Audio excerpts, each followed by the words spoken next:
but the credits missing. Where'd it get kept?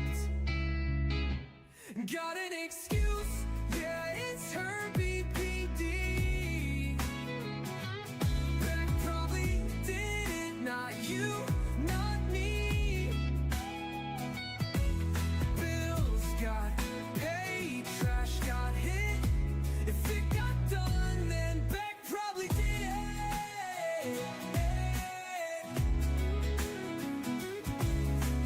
Lights on, yeah, but you're dim as a bulb. Pointing your finger at her like she's the culprit of it all. Missed calls unanswered while you scroll your feed. She patched up the chaos and filled all your needs. Got an excuse, yeah, it's her BPD. That probably did it, not you, not me. Bills got paid, trash got hit. If it got done, then Beck probably did it.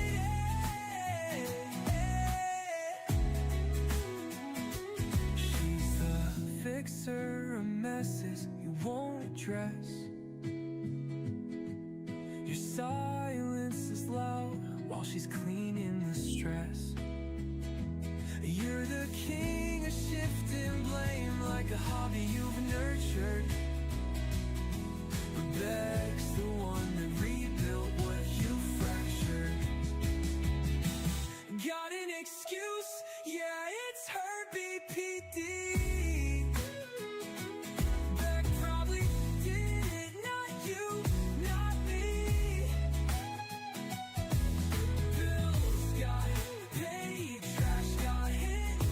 If it got done, then Beck probably did it.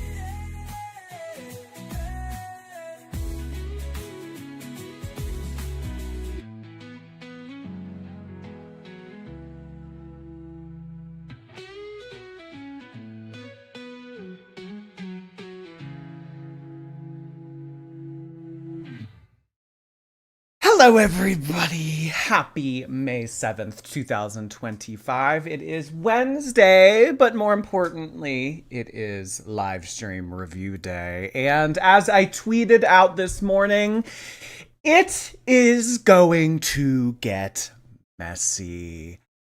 Yesterday's live stream was extremely problematic. Girly Pop is not happy with YouTube. She's not happy with reaction channels, just not happy in general.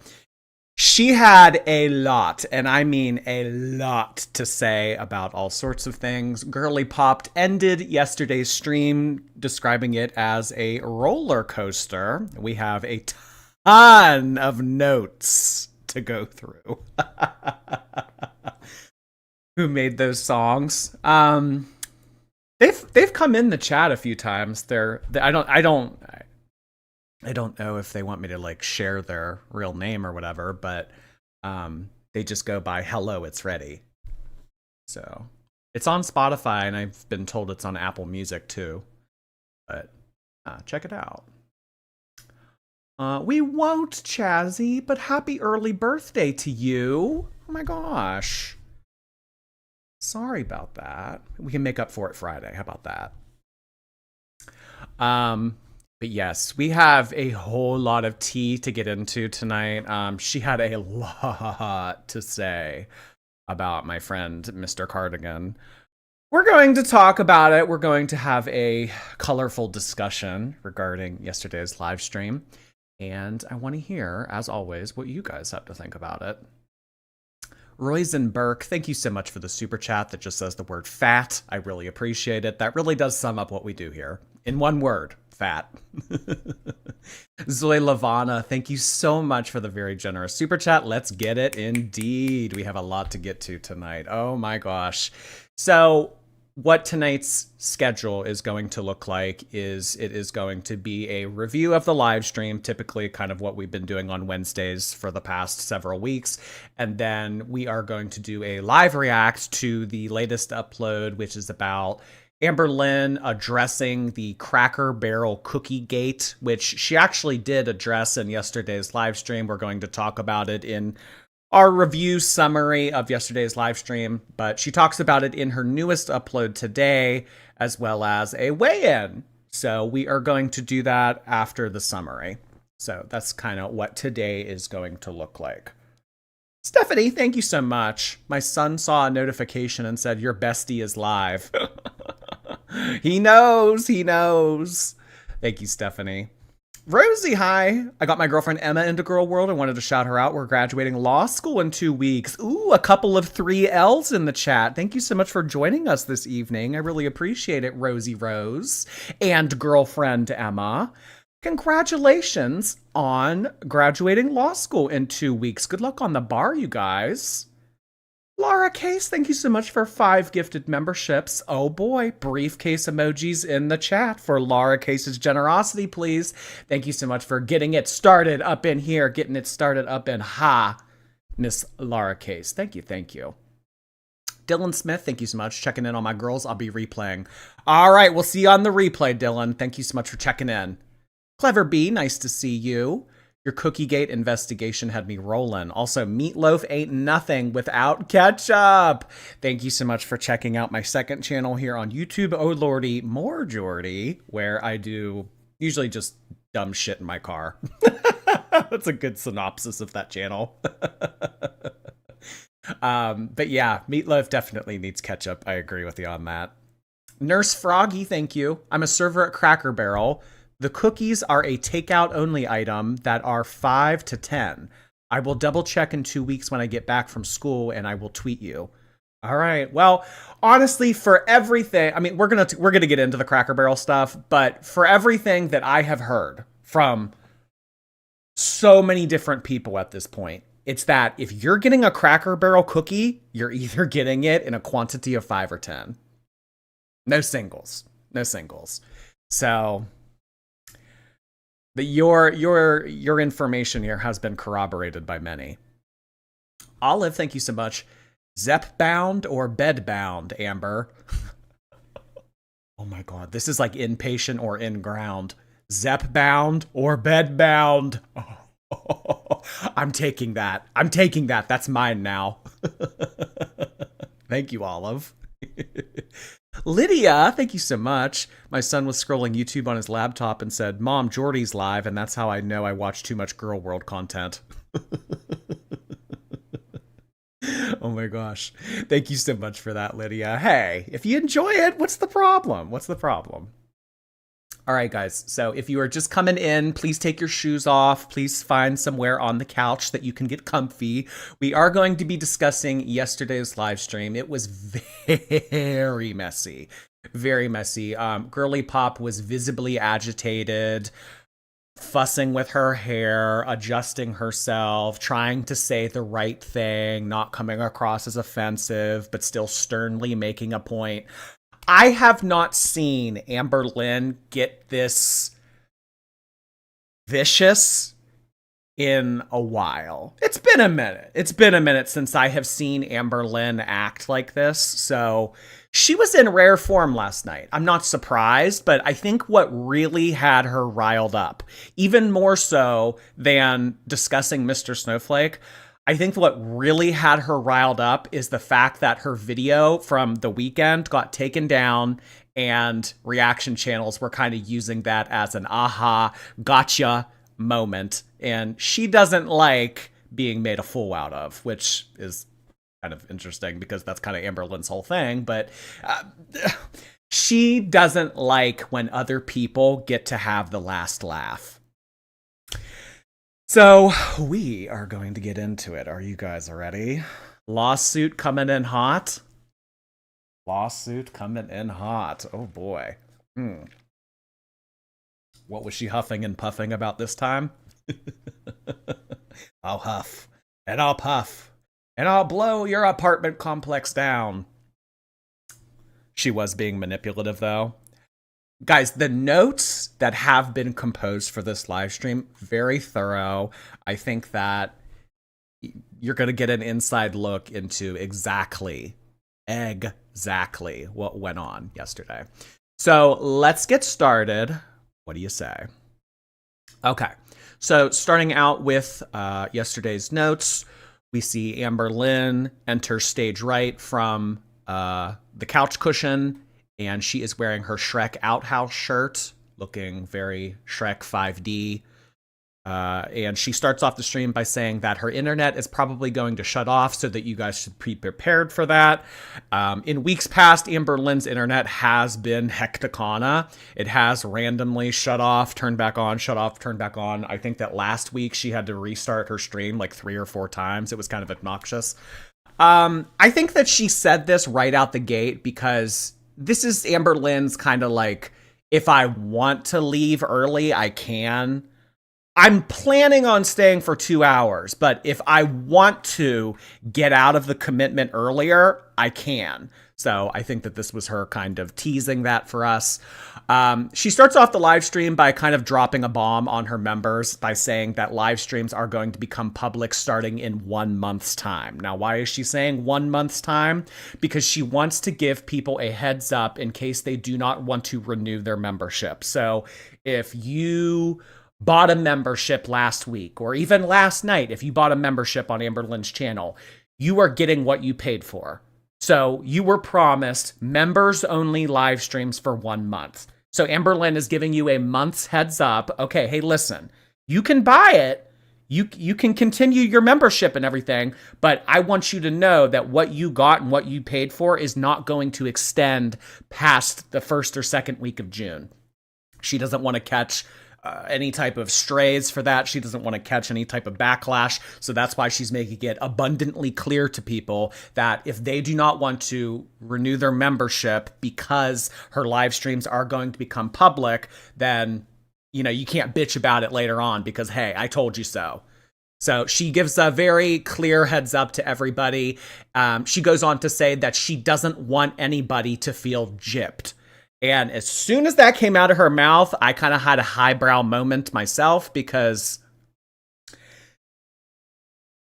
not the best choice of words. If you don't know, like Amber didn't know, gypped is not really something that has a nice connotation to it. It refers to gypsies being dishonest people. So if something happens to you, if you were shorted of something, if you weren't expecting the service that was rendered to you and you didn't get what you were, thinking that you were going to get, someone ignorant may use this term as gypped. It's an antiquated term. It's kind of being phased out from modern day vernacular, but Amberlynn was notified by her chat that gypped is actually a slur and that she shouldn't use it. Immediately she goes on the defensive and says, I didn't know. I didn't know that I was supposed, So starts to play dumb obnoxiously, starts to laugh, starts to play with her hair nervously a little bit, says that she is, quote, I'm not a slur girly pop. Okay? So that is Amberlynn's response to being told that gypped is a slur. She will not be using that word henceforth because she is, quote, not a slur girly pop. Very reminiscent to the aisles of that one store with Rafe. Did I say rape? Oh my God, Rafe. When she said black on black on black on black, and it's like emo. So very reminiscent of that. She goes on to also say in her defense that she thought that word meant what it meant. I don't exactly know what that means. But Amberlynn basically here claiming ignorance, didn't know that gypped was a slur. She's not a slur girly pop. If she used it, she didn't mean it in an offensive way. I thought that word meant what it meant. So that's how Amberlynn kind of got out of this. So a messy start to the live stream yesterday, kind of throwing that out into the audience. But she goes on to discuss in detail that her lives will be going public because she does not want her words to be twisted anymore. I, Salty Crab, other people on the internet have been viewing these live streams, writing up notes, and talking about what happens in these live streams. Amberlynn has caught wind of that, and she, watches my live streams. She watches Salty Crab's uploads. She watches other people discuss her live streams, and she doesn't really like the things that we are saying. She doesn't like the way that we are giving an account to what happened in the live stream. So by her logic, she thinks, well, if I make my live streams public, then people will get to hear what I actually said, not what I said from the lens of a reaction channel. So that will make Amberlynn look more credible. If you watch me with your own eyes and listen to me with your own ears and not through a reaction channel, then you'll see that I'm just a misunderstood, genuine, leaderly, amazing girly pop. And that everything that you may have heard from one of those nasty, hateful, spiteful reaction channels was all hogwash. So she goes on to say that she just feels that it's the right decision. Now, I have kind of been talking about this over the past few weeks. I think that Amberlynn is doing this for money. I think that she's realizing that doing members-only live streams, she's taking a big pay cut. She's not really making any AdSense revenue. She's limiting the portion, or she's limiting the demographic of people that would be able to watch her live stream and send in super chats. By making her live streams public, everybody will get to watch, and then it creates that concept of FOMO, because members are the only people that will get to type. Not like in my live streams. If you're a member, if you're not a member, you can talk in my live stream. You don't have to have a membership. But for Amberlynn's live stream from now on, all the people whose names are highlighted in green right now in my live chat, those in this scenario would be the only types of people that would be allowed to talk. So everybody can watch, but only the people that pay her $10 a month will be able to talk in the chat. And half of the fun of being a part of an Amberlynn live stream is getting to interact with her, is getting to talk with the other chatters. She knows that getting to talk in the live stream chat is a major part of a live stream. So if people are just watching and they're not able to talk, they're going to get that concept of FOMO. They're going to want to send in a super chat. They're going to want to become a member. And then on top of that, people are watching advertisements. So she would be tripling, if not quadrupling, her income by making her live streams public. So that allegedly is coming in the next month. The chat wasn't happy with this decision. Overall, the vibe from the chat, they didn't like it. They like the intimate sense of having Amberlynn to themselves. They don't like the idea of having their names out there for anyone and everyone on the internet to see. So people were kind of saying, well, I don't want to get doxxed. I don't want people to make fun of me. I don't want people to attack me for being a member, because she has said that in the past, that her members who are outspoken about supporting Amber do end up getting attacked. So they kind of voiced that concern to her and said, well, I'm going to get attacked by people if you make this public and everybody can see it. And she says that should not be an issue. That should not be something that you worry about, because you guys don't have profile photos, so you won't get doxxed.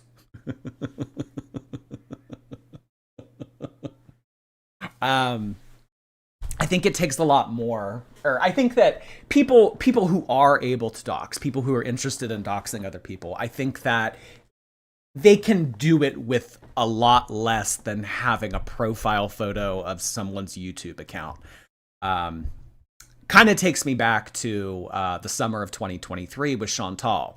When Chantal was being targeted by Marty, RIP, he was basically threatening anybody that was a Beezer or a member of Chantal's channel. He was going to dox them. And as a result, people were afraid to become members on Chantal's channel at the risk of Marty doing something with their personal information. People who do that sort of thing, people that are really good at it, people who, go after people like that. I don't know if Amberlynn's saying, well, if you guys don't have a profile photo, then you're good. I don't know if that would be making people completely invincible. So the chat kind of says, like, we don't want this because we don't want our names to be public. We paid for this because we want to have a private, intimate setting with you. That's kind of what they were trying to communicate to her, and she really wasn't having any of it. She just feels like it's the right decision to go public. She says that people kind of say, well, Amberlynn, you know, there's going to be a lot more trolls in the audience if you make these public. There's going to be a lot more buffoonery. There's going to be a whole lot more problems. To which Amberlynn replies that she doesn't care if she gets trolled and that you cannot troll a troll. You cannot troll a troll. Okay. Amberlynn kind of owning it for once. She goes on to also cite that during 2021, her live stream era with Beck was the same format that she wants to transition to now. Public lives with members only chatting. That's how I did it during the live stream era, so why shouldn't I be able to get to do that now?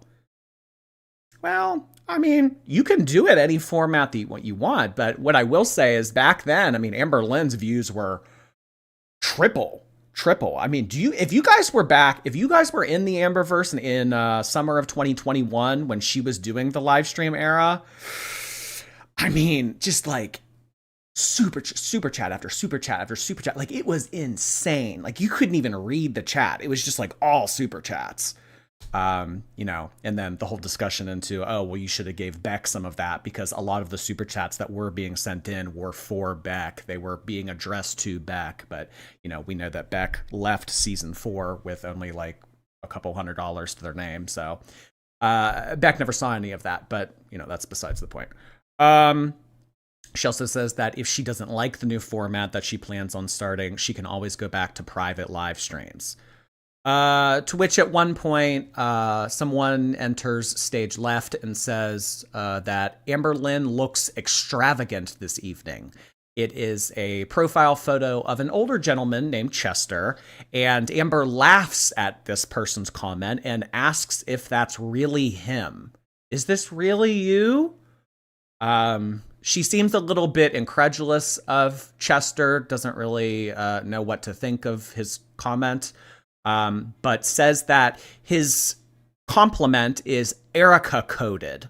I don't know what that means, but she says that Chester reminds her of Erica, and he reminds her of Erica because Erica used to like to make Amberlynn mad because it was, quote, sexy.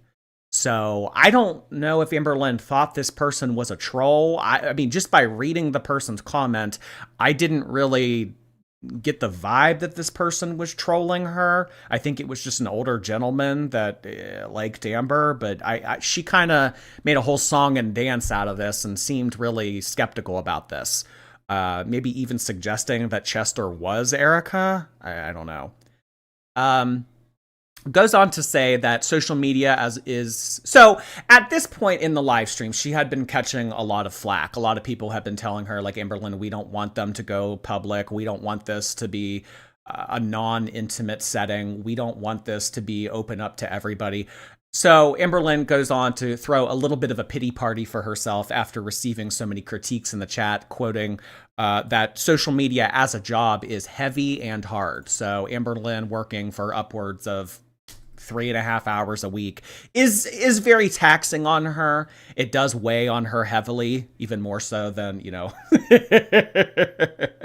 it's hard, you guys. You know, have a little empathy. She's doing her best here. If she wants to switch things up a little bit, if she wants to change it up, then you guys should be on board with that. You shouldn't be telling her that she shouldn't change up the format of her live streams. It'll make her more money, goddammit. But she also goes on to say that she doesn't want to overwork herself. So I guess that is kind of Amberlynn saying, well, you know, this whole 4 uploads a week plus a live stream thing, I don't know if I can keep this up too much longer. So, you know, we don't want Girly Pop to overwork herself. We don't want her to end up as, you know, a puddle on the sidewalk. Randomly says that she doesn't have an update on Ozempic. Maybe we'll hear about that in a future vlog. The chat continues to push her on the members only public live streams. And she kind of gets a little bit flustered. She's playing with her hair at this point and kind of barks back at the audience saying that she doesn't understand why people were upset about this. And the chat says, the reasons that I've kind of been saying in the past few minutes: exclusivity, and they don't want their usernames exposed to people on YouTube. They want it to be the intimate setting that they are accustomed to. Amberlynn says that what they are saying is a problem about her private live streams does not make sense because people are getting to watch it anyway. So this thought that Amberlynn's live streams are exclusive is actually not the case because people are watching it anyway. And she also goes on again to say that she doesn't think that people will get attacked. She doesn't think that if she makes her live streams public, then people should have any fear of, receiving criticism or receiving attention from people on the internet for having supported her financially. So this whole thing about people are getting to watch it anyway, she's kind of making a reference to the people that watch this in means that are not on YouTube. So if people are restreaming this on a different platform, on a different website, on a different server of some type, she's convinced that there are a lot of people out there that are watching her live streams that are not actually paying the $10 to be a member to watch it legally on YouTube. So one person pays $10, they get access to the live stream, they stream it out on some website for 300 people to watch for free. So she's saying, well, people are getting to do it anyway, so why don't I just make it public? I honestly didn't know that you could do that. I mean, did you guys know this? That people out there, I mean, that's illegal. To be streaming someone's members only live stream on a platform for other people that aren't paying for the content, that's heresy. That's treason. That's like sharing an Amazon Prime or Netflix or Hulu password. You can't do that. So I don't know why Amberlynn is so convinced that people are out there doing this sort of thing. Just what I have to say about that is, Amberlynn, not everyone has the same tactics and bad behavior that you do. Maybe stop projecting that onto the community. Can you believe this? Can you believe this? Suggesting that people out, I know. You see how she thinks of you guys. So, I mean, I didn't even know that this was an option, that people were out there watching her content, not paying the $10 for it. I made it abundantly clear in all of my previous live stream recaps that Amberlynn is only able to be viewed with her members only live streams on youtube.com if you pay that $10. This was a very bold claim, in my opinion. She goes on to say that if she makes her live streams public, she will lose money, but she'll have less members but she'll be making more AdSense. I put LOL in parentheses here because this is absolutely not true whatsoever. If Amberlynn makes her live streams public, she will be making a lot more money. Triple, if not quadruple, the amount that she is currently making.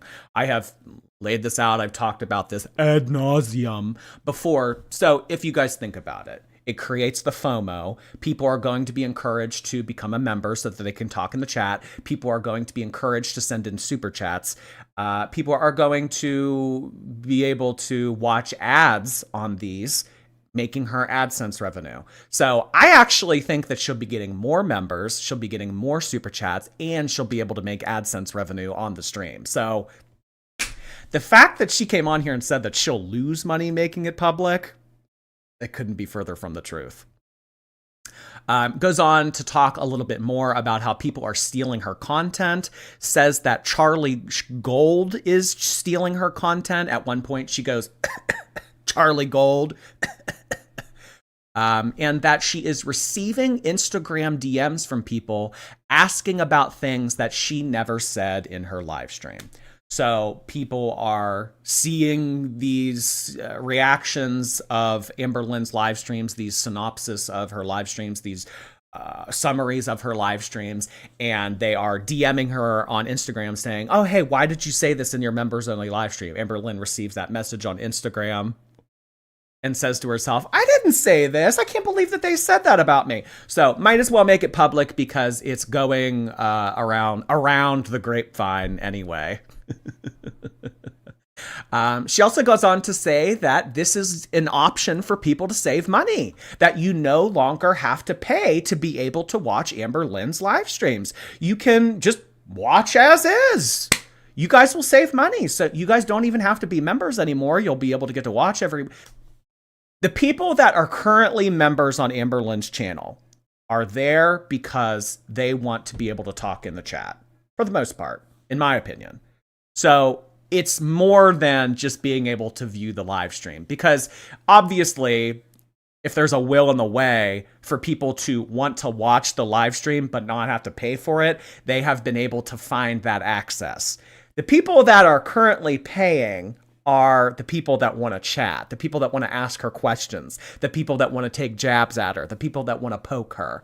This whole you'll get to save money this way, it's like, well, yeah, they get to watch it for free, but, you know, as you already said, that's been a widely accessible option to the community as it already is. So, just the whole thing about her losing money, this could be further from the truth. Could not be further from the truth. People continue to bitch, people continue to fight with her, and she starts to block people, and then she gets attacked for blocking people. To at which point Amberlynn throws up her hands and says, okay, I won't go public. I won't go public. And then a pity party ensues. I can't make anyone, not even myself, happy. Pity party ensues. Victim Lynn enters the chat. So I don't know if she meant this, but at one point she kind of accepts defeat for what people were kind of throwing tomatoes at her in the chat. I mean, she was getting a lot of backlash for this. The people in the chat really did not want these to become public. So she throws up her arms, you know, plays victim, starts to throw a little pity party for herself. You know, I can't make you guys happy. I can't make myself happy. I can't make non-members happy. I can't make anybody happy. You know, woe is me. So woe is me. Lynn enters the chat. We start to see a little bit of her. It's just kind of a mess. Lady Razzie, thank you so much. Happy Wednesday. One final left, and we're one step closer to my degree. Happy lab scientist heart hands to you. Oh my gosh. Hey. Graduation is almost here. That's awesome, Lady Razzie. Thank you so much, and congrats. Golly, it's Molly. Hello. So glad to be able to watching the train wreck review with you all. So, golly, it's Molly. Oh, lordy, it's Jordy. Thank you so much for being here. Tristan Sartain, thank you for your membership. Hello. Welcome aboard. Nice to see you again. Els RPH, thank you for 16 months. You might be the first 16-monther on YouTube. You just might be. Normally it's Lori, but you might have beat her to it this month. Jordy, you're positively glowing tonight. P.S. Love the vlogs. Thank you so much for the compliment, El. I think you are. I think that Juniper was the first on Twitch, and now you're the first on YouTube. Hey. Nice to see you. Laura Case, thank you so much. I have surgery tomorrow. I'll be watching replay while popping a Zanny. Love you, Jordy. Hey. Have a nice time in surgery. I hope that everything goes well, Laura. Julia Gale, thank you so much for 16 months. Ooh, another 16-monther. Hello. What a fat journey it's been. Rejoice all. Nice to see you, Julia Gale. Thank you so much for being here this evening. She's going to blame her members for causing her spiral and binge all night. Amberlynn blaming her audience for her own poor decisions? That's almost as ludicrous as suggesting that people are watching her members-only live streams on other platforms. There's just a whole lot of silliness being spouted lately.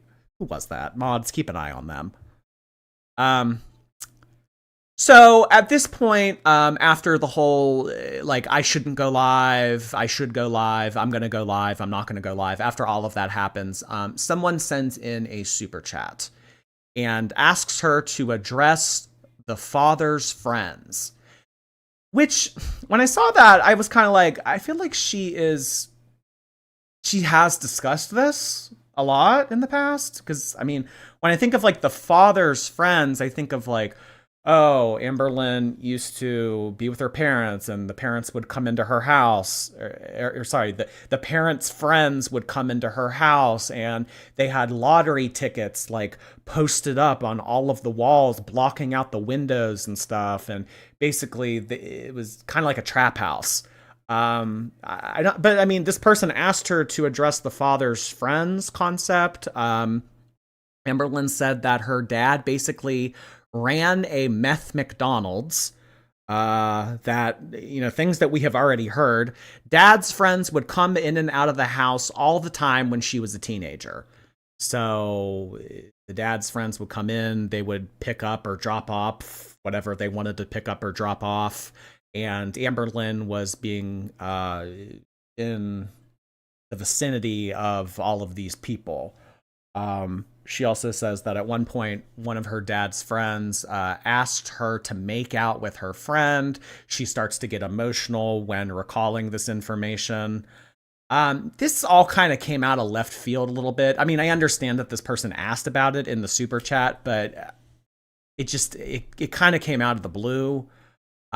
She went on to say that one of the guys that would come into the house and do whatever they did in that house was named Dirty M. They called him Dirty M, and that Amberlynn had a crush on Dirty M. And, when you're 14, it's a lot different to think someone in their late 20s or early 30s is cute. But when you look at that perspective from someone that is in their late 20s or early 30s, it's kind of like aghast. So she kind of recalls all of this information as very upsetting to her, things that shouldn't have been going on when she was a teenager. She said that at one point when she was 14, she had a 27-year-old boyfriend that tried to do things with her. This whole conversation led into a second part of the drama in which all of this whole discussion in the live stream was very emotional. She was kind of giving stories about it, getting emotional, but then what happened off of the topic of this is it turned very quickly from sadness to rage. It started to get her fired up a little bit. She started to get very angry. Kind of like had her Incredible Hulk transformation, and drama ensues. She begins to viciously, and I mean viciously, attack Mr. Snowflake. Starts to say things like, how dare he invalidate my experiences? He's disgusting. He thinks that he's so perfect. All these sorts of things. And then goes on to what she has been doing for the past week or 2 weeks, talking about divorce and making claims that Mr. Snowflake has gone through a divorce and that he needs to get a check-in on his own personal life before coming for her. She brings it up like 3, 4, 5, 10, 11, 12 times, talks about this divorce stuff. Like she did last week. And again, the chat inquires as to how/why she knows this information and why she's choosing to bring it as a topic to her live stream. As far as I know, as far as the chat knows, Mr. Snowflake has never talked about his personal life in that regard, more or less like his relationship status, that kind of stuff. So they're kind of wondering, it's like, Amberlynn, how do you know that? It's like, you keep saying that, but it's like, how do you know that? Or why do you keep saying that? Why are you alleging this information? To which there is no response. Amberlynn does not give a response to people wondering why Amberlynn continues to say these things. So she does a hard pivot from attacking Mr. Snowflake into a different sort of rage in which she talks about her video that was taken down over the weekend from a community guideline strike. And this, I could tell that Amberlynn was visibly agitated about this. I noticed in the beginning, or I said in the beginning of the stream, that she doesn't like that reaction channels sometimes get the aha, they sometimes get the last laugh, they sometimes get the I told you so moment from Amberlynn, but that is exactly what happened. So I say that Bitter Lynn enters the chat here, and she says that YouTube is, quote, big mad about one of her recent videos. Now, if you don't know this, it's still up on my channel, actually, even though it was taken down on Amberlynn's channel and you can't view it on it. For some reason, me reacting to it, me transforming the content, it's still up on my channel. It's still monetized. Like, it's not an issue. Amberlynn's also mad about that. Well, why did certain people get to react to it, but I couldn't have the video itself up on my channel? She didn't like that. She didn't like that at all. So, she's big mad about one of her videos being taken down. the running theory, the leading theory as to why it was taken down was because Amberlynn was suggesting that her membership revenue was going to be funding her Ozempic medication. Was kind of suggesting like, oh, if you don't help me out, then I might go down a dark path. I might start to make decisions that aren't good. So, in a way, it could have been interpreted as, well, if you don't become a member and you don't help me pay for this medication, then you might be at fault for me. The way in which Amberlynn worded her little speech about memberships and Ozempic and going down a dark path, difficulties with her eating habits, things like that. The things that she said in that live stream, YouTube did not like that. They didn't like it at all, so they took down the video.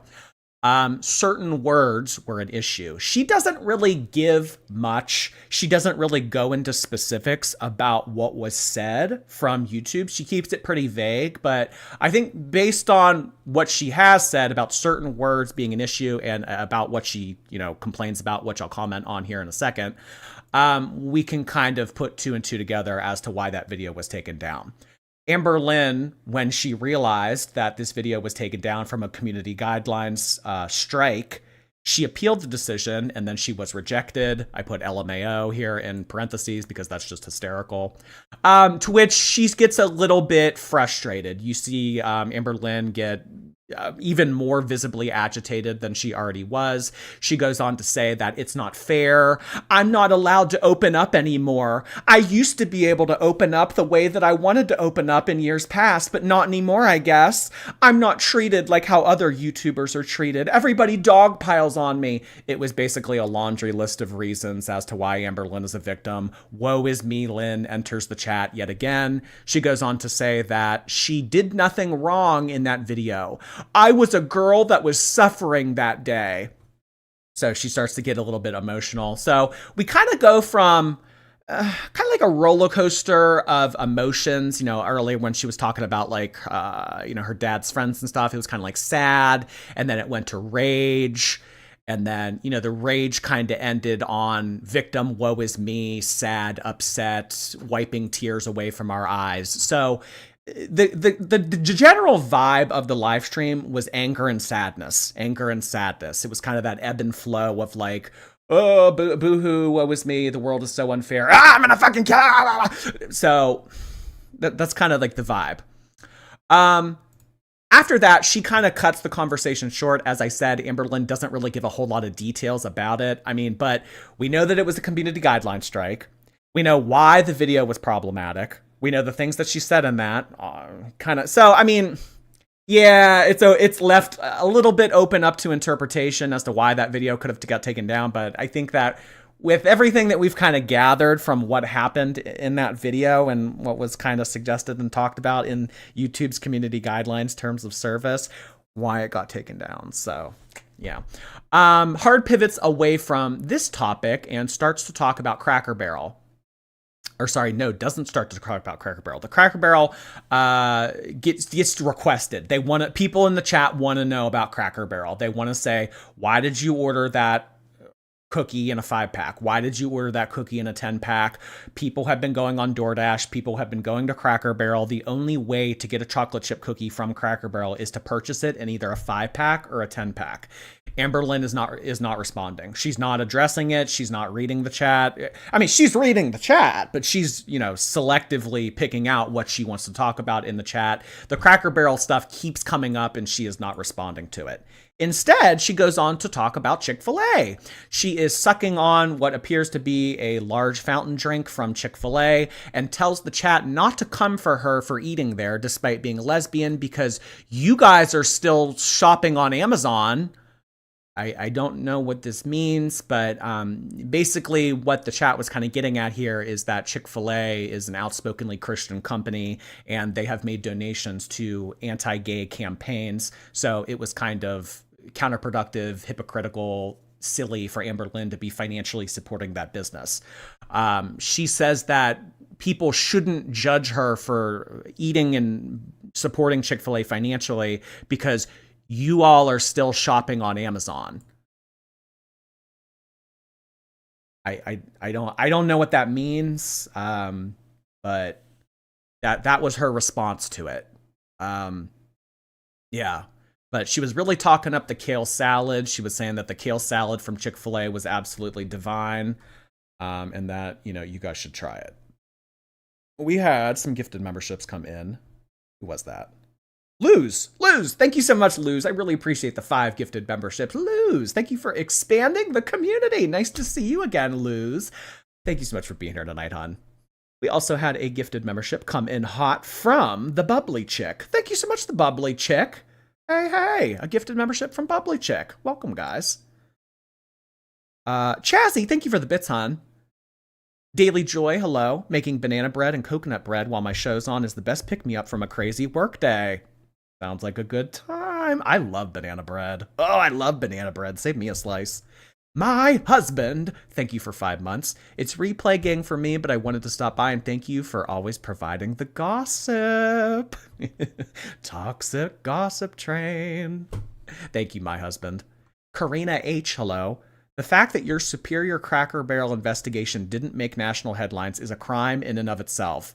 Oh, I know. All over the news today. It's like, oh, they're picking a new pope. Oh, they voted on the new pope. Oh, it's like, where is the Cracker Barrel investigation? Why is that not being covered? I mean, really? Ridiculous. Priorities, people. Francis Lee, thank you. I'm at work eating Chick-fil-A. Last time Amber showed her Chick-fil-A order, she had a large mac and cheese, which is like $12 and 850 calories, which I believe that she claimed was a small. The thing that stuck out most to me in that video was that she had mac and cheese and chicken in her kitchen that she made earlier in the day, and then later in the evening, she DoorDashed the exact same meal from Chick-fil-A. I thought that was strange. But yeah, that was only like a week or two ago. Tristan Sartain, thank you for 7 months. What will you do if you get elected Pope? I will not get elected Pope. So I don't have to consider the scenario, of course, right? Jessica, thank you for 2 months. I am quivering with excitement for the shit show. Well, don't quiver so hard you shit the show, Chantal. So after this, goes on to talk about Trisha Paytas a little bit. She's jealous of Trisha Paytas. Says that she is jealous of Trisha Paytas having babies because Trisha recently announced that her 3rd child will be a boy. Says that she wants one herself and that she's missing out on being a mom. Kind of out of nowhere, takes a random jab at Beck and goes, "You guys know what's funny? You know what's funny actually about all of this? Beck allegedly in one of their recent videos said, 'Has Amberlynn always wanted kids? We never spoke about it.'" So Amberlynn alleging that Beck said, I don't remember Beck saying this in one of their recent videos. I mean, I guess they could have. I don't remember or memorize line by line what Beck said in all of their videos. But Amberlynn here kind of alleging that Beck asked this question recently and basically said, like, I think it's funny that Beck is asking this question about if I want kids or not. We never spoke about it, but we've talked about it. We have discussed it. Some of the chatters tell Amberlynn that it's not a good idea to be talking about Beck. Leave Beck alone. There's no point in dragging Beck back into this. And Amberlynn basically says, no, I'm never going to stop talking about Beck. They opened the floodgate. So I don't know. Is this Amberlynn kind of suggesting that Beck may have given her cellulitis? That the Beck is the reason why Oklahoma City flooded recently and gave her cellulitis? They opened the floodgate. So Amberlynn's crusade against Beck will continue because they, quote, opened the floodgate. Goes on to randomly say that if Amber could have kids, she would name her daughter Adeline and her son Romeo. Okay. Romeo, wherefore art thou 500-pound Romeo? I don't know. I don't know, just kind of randomly said that. I mean, all the while this was kind of being discussed, I was kind of thinking to myself, like, girl, your cat just ran away. You can barely wipe your ass. You have pee pads all over your floor. You want to talk about having a kid? Okay. But then what was really terrifying, honestly, what was more even terrifying than the scenario of her having kids, she says, when I get another pet, not if I get another pet, when I get another pet. Amberlynn's track record with taking care of other things and herself has not been great. I would not put her in the leading role of being a candidate for someone that should get another pet. But she goes on to kind of suggest that she will get another pet. And when she does get this pet, she's going to name it Lego. She wants a sponsorship from Lego. Lego is her passion.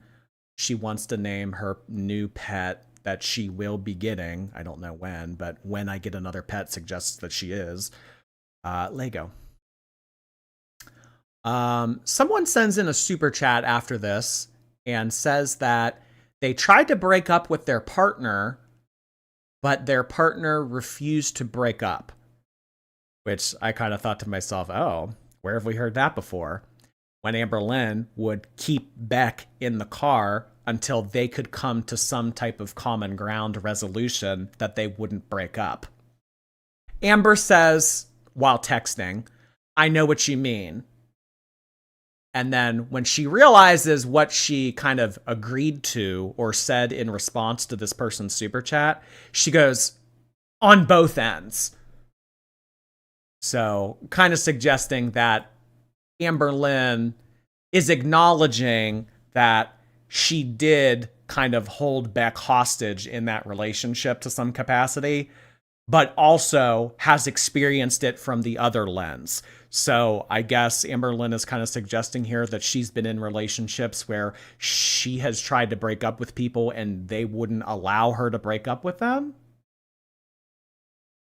But yeah, she tries to save herself by saying on both ends at the end of that little thing, her response to this person's super chat. I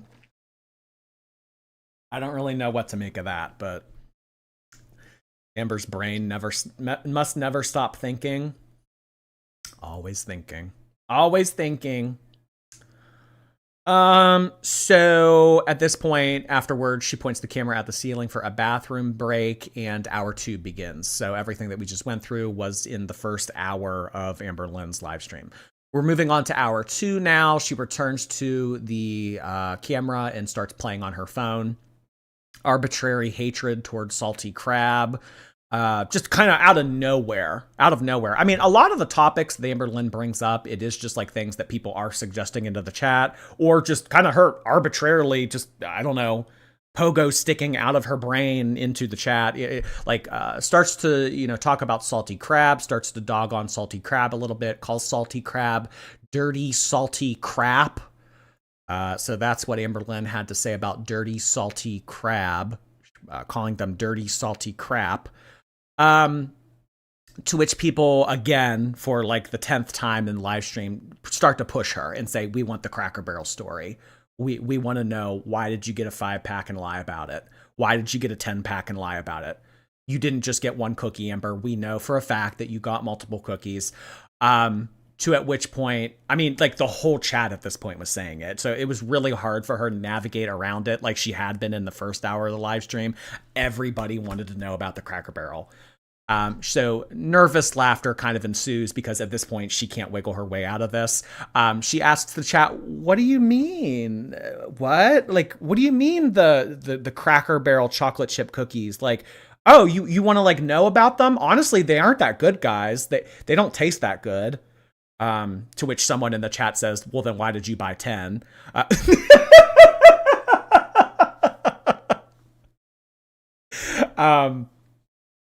But she goes on to say that she confirmed that she door dashed it. So she door dashed the Cracker Barrel that day. She's not suggesting that she went there and got the takeout with her mom. She didn't go and dine in at Cracker Barrel. She did confirm that she did DoorDash it. And as we have seen from thorough investigation from many parts of Girl World, the only way to get a chocolate chip cookie from Cracker Barrel on DoorDash is to either purchase it in a 5-pack or a 10-pack. She confirms that she DoorDashed it. But the reason why she got a chocolate chip cookie from Cracker Barrel is because she originally wanted something different and they didn't have that item, so they offered to substitute it for a chocolate chip cookie. She starts to laugh, play dumb, obnoxiously make noises, and go, "Oh, you guys are ridiculous. Oh, I can't believe you're saying this kind of stuff." She wanted a beignet, which, you know what, I'm going to pull up on here real quick, because I believe that Marissa DM'd me an image of it. Okay, so this is what Amberlynn claimed that she originally bought on DoorDash, or wanted to buy. So biscuit beignets. She wanted to buy this from Cracker Barrel as a dessert. Buttermilk biscuit dough, deep fried, then tossed in cinnamon, $7.14. So this is what she wanted to buy from Cracker Barrel as a dessert. They did not have those. So after Amberlynn ordered them, the DoorDasher basically got to the store and said, "Hey, they're all out of beignets. They don't have it. Can we substitute this for a chocolate chip cookie?" Which doesn't really make sense to me, because those beignets were, what, $7.14? I mean, I know that inflation is kind of rampant lately, but I've never seen a chocolate chip cookie from a standard chain restaurant be $7.14. So why would they sub out an order of beignets for a single chocolate chip cookie?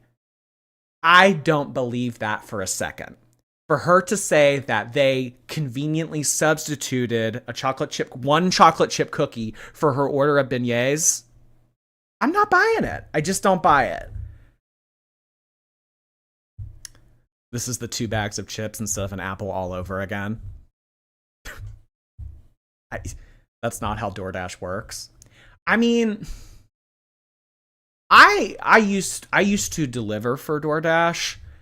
Substitutes like that, like, very rarely did a scenario like that pop up. Usually when things like that happened, they would cancel it. They would just refund you. They would say, "Oh, we're out. Okay, we're going to refund a part of the order." I just don't believe it. I think that Amberlynn bought a 5-pack or a 10-pack. I do. I think she bought a 5-pack or a 10-pack. This whole, like, oh, they substituted it thing. I don't think that it is out of Amberlynn's wheelhouse to take down a 5-pack of chocolate chip cookies from Cracker Barrel.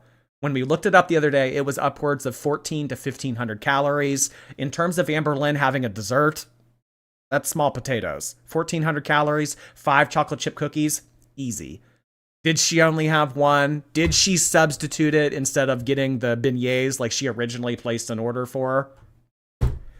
She claims that she did. I'm not buying it. I think she either bought the 5-pack or the 10-pack. Jordy, you know it was the 10-pack. I'm giving her the benefit of the doubt here, and that's something that I normally don't do. But, I mean, this just kind of goes to show, when you look at Amberlynn's channel, when she uploads these silly videos of what I ate in a day, and it's like a paper plate of vegetables and a little bit of cottage cheese and a little bit of mustard. And then later in the day, she'll have like a small portion of grilled chicken. And then she'll end the day and say, "Okay, that's all I had today." Girl, you know good and well at 500 pounds, a quarter ton, you are not only having like 1,500 to 2,000 calories a day. when we do the calorie estimate on the TDEE calculators online, it's so many more calories than that. For Amberlynn to be playing fake dainty like this and say, I only had one, I didn't have a 5-pack, I didn't have a 10-pack, I think that this is just drawing a parallel to everything that she lies about in What I Ate Today videos. When I look at those and I say, and she says, this is all I had today, I don't believe that for a second. I don't believe the What I Ate in a Day videos, and I sure as shit don't believe her only getting one chocolate chip cookie from Cracker Barrel. But she's saying that it was a substitute and she only got one. I don't know. After this whole Cracker Barrel confrontation goes down, she goes on to say that she needs to help Twinkie up on the couch. And usually when Amber does this, she points her camera up at the ceiling. So this would be like if I were to take my webcam right now and point it up at my ceiling. She needs to help Twinkie up, which, you know, would maybe be like 30 seconds, if that, like 20 seconds. You know, I'll bend over, help Twinkie up on the couch. Took a good 2 to 3 minutes to do that. Had the webcam pointed at the ceiling for a good 2 to 3 minutes, it seemed. Oh, and then this is where it gets nasty. So after all of the Cracker Barrel stuff, she helps Twinkie up on the couch, and then, you know, she cracks her knuckles and she starts to go in. This is where the stream starts to go from bad to worse. This is when it starts to get really nasty. If what you thought that she said about Mr. Snowflake earlier in the stream was gross and crossing a line and uninformed, whatever you thought about that, that was minuscule to what is about to be discussed now. So she starts to attack Mr. Snowflake again. Someone asks, have you seen the new documentary that Mr. Snowflake has made about Foodie Beauty? And Amberlynn says, no, I don't watch him. Why don't you go sign your divorce papers? F off, F you, I hate him so much. Starts to get visibly flustered, starts to play with her hair, visibly agitated. You can tell that Amberlynn is boiling up. People are kind of pushing her on this, asking more questions, and says, and Amberlynn goes on to say, I hate him because he thinks he's perfect and doesn't do any wrong. Goes on to say, well, Mr. Snowflake, if you're so perfect, which, I mean, I have never really gotten the sense of an ego from that person, Mr. Snowflake. I don't, like, just watching his content, I've never really picked up on, like, him being an arrogant kind of person. I've never really considered him, like, condescending or a patronizing kind of person. But this is how Amberlynn interprets him. That person. I don't know why I said that. But yeah, Amberlynn thinks that he thinks that he's perfect, doesn't do any wrong. And she says, okay, well, if you're so perfect, then why did your wife divorce you? And I want to make a reminder to everybody, everything that Amberlynn is saying here, this is all alleged. We're just not taking everything that comes out of Amberlynn's fat mouth as fact. She has had a history with trying to bait things out of reactors. Even if it is something wildly outlandish, them responding is giving a comment and confirmation on something else. So kind of like what happened with me recently. Amberlynn in one of her videos saying Jordy is a Trump supporter.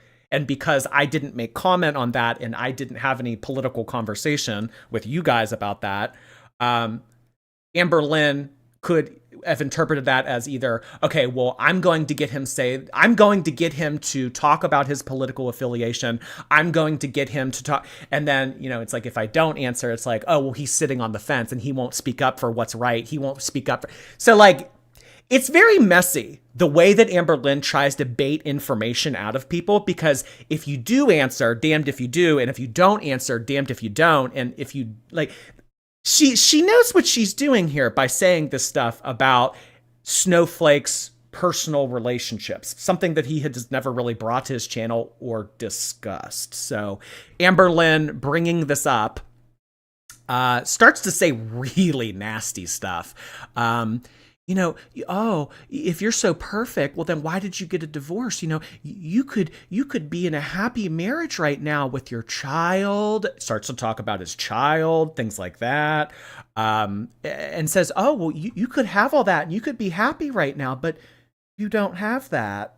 Starts to say like really nasty. I mean, just true Amberlynn colors coming out to be shown here. She goes on to say, divorce is a big thing. And at this point, Amberlynn starts to catch herself a little bit. I noticed it in her cadence with the audience and the things that she was saying. She was kind of balancing on a tightrope, which for Amberlynn would be hella hard. So she starts to balance on it because she wants this to come across as an attack towards Snowflake, but doesn't want it to come across as an attack to people that have gotten divorces. Because likely there are people that are watching that have had divorces. So she wanted to attack him on the concept of allegedly being divorced, but she didn't want to attack him for the concept of having a divorce. So it was kind of like a slippery slope and kind of like a difficult position that she had cornered herself into, because she wanted to fault him for being divorced, or for allegedly being divorced, but also kind of saying things like, well, not like divorce. It's not like, whatever. So she kind of like had like this like little awkward conversation with the chat saying like, well, it's bad that he's divorced, but it's not bad. Like divorce isn't bad. It's just bad that he's divorced. Like it was really awkward. She went on to demand that he address this. Basically came on here and says, he needs to address this. He needs to talk about this allegation that I have brought forth onto my live stream these past couple weeks. She even was quoted by saying, "Tell me what you did." Very reminiscent of what we saw last week with Salty Crab. When Amberlynn came on here and said, "Why doesn't Salty Crab show her face? Why doesn't Salty Crab show her face? What are you hiding?" A direct quote from Amber from last week's live stream. I want Salty Crab to show her face. I want to know, what is she hiding? What's she hiding? Show your face. All the while Amberlynn is going off on this unhinged rant, the chat is asking Amberlynn, are these claims true? Why are you saying these kinds of things? How do you know this information? Why do you know this information? Who told you this? Like, just trying to get some sort of basis as to why she continues to make these allegations on her live stream. Amberlynn, the only proof that she provides to people asking for a follow-up to this is, I literally know he is. So she says it like 3 times. So kind of earlier when I was saying about, divorce is a difficult thing. It's messy. Sometimes there's fault on both ends. Sometimes it's amicable. Sometimes people break up and they realize they've just fallen out of love. People start to talk about how divorce is a very complex subject and that it would be wrong of Amberlynn to arbitrarily blame someone for being the fault of their divorce if this actually were a correct scenario.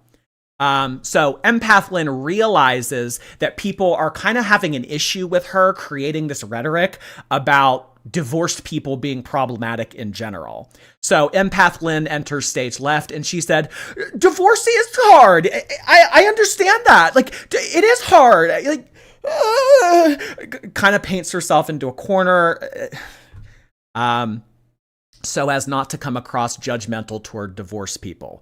The chat continues to push Amberlynn, says that, why are you saying these things? Do you have any proof? Why are you alleging this? Just continuing to ask her. And when this happened last week, Amberlynn started to say, and then she catches herself, and she did the exact same thing again this week. She goes, I literally know. And then she catches herself and she says, no, I'm not going to say it. I'm not going to say it. I'm not going to say it. I'm not going to talk about it. I'm not going to say it. Even though she's said more than, everything at this point. Now she wants to pump the brakes. No, I'm not going to say it. But she says it smugly. Kind of gets that little corner smile from Amberlynn that we're all used to. You guys want to know, don't you? I have you interested, don't I? And like that nasty, evil serpent that we know lives within her, kind of coming out to play. Says that she's not going to address it. Says that she's not going to answer what the chat is asking. So she's going to continue to say all this shit. People want follow-ups. She doesn't say anything. A chatter asks, Amberlynn, so what is morally or ethically wrong about divorce? I don't understand what your problem is. Why do you keep saying this? Even if it was true, why is this an issue? Why is it problematic? Why is that something to judge his character for if the scenario that you're alleging is true? So Amberlynn reads this super chat and she says, okay, let me explain this to you. He thinks he's perfect. He thinks he's wonderful. He thinks that he does nothing wrong. He says that at one point, Amberlynn, that in one of his critiques of her, in one of his documentaries or whatever, she quotes him and says, "You got divorced because you're a piece of garbage." Okay, well, first of all, Amberlynn, he never said that. He never said that in any of his videos because he knows, you know, and we all know that you've never been married. So you have never been divorced. So I don't really, I mean, like, maybe she just misspoke. Maybe she just meant to say, like, break up. But she basically said, like, well, why are you attacking me for divorcing my partner or getting a divorce or breaking off my engagement, whatever. I mean, she used the word divorce, which I thought was a little peculiar, but she was basically saying, well, why are you judging my divorce if you're divorced? Saying that.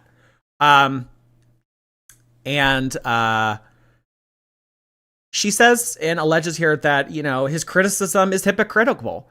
Obviously, you're not perfect because you did something as well. So all of this, Amberlynn has an issue with, and she feels that she can judge this person on because, well, obviously you did something to cause it. Like I said earlier, divorce can be amicable. Two people can grow apart. Something like divorces can entirely be because of one partner. And divorces can't. So, but that's just the point. It's just like, well, Amberlynn doesn't know the specifics yet. She's jumping to a conclusion and alleging this information and saying, well, obviously this is your fault. This is your fault. You're a bad person. So you're going to come on here and say that all of my relationships were like, yeah, Amberlynn, he is. Like, because you want to know what the difference is? You want to try to get this through your fat fucking head? The difference is you vlogged it. You brought this all to the internet. You were the one that brought season 2, 3, 4, 5. Like, you brought this all to the internet. All of this for you to try to get like some type of like doxing allegation against this person, jump to a conclusion that you look stupid. I mean, you just look uninformed. So she's kind of jumping to a conclusion by saying, well, he's divorced and he's the fault of his divorce. It doesn't come across as a very well-constructed argument. And I understand that we're dealing with Amberlynn Reid here. I'm not really expecting that from her. But I mean, she's really at this point shooting herself in the foot. She's really making herself look like a dumbass at this point.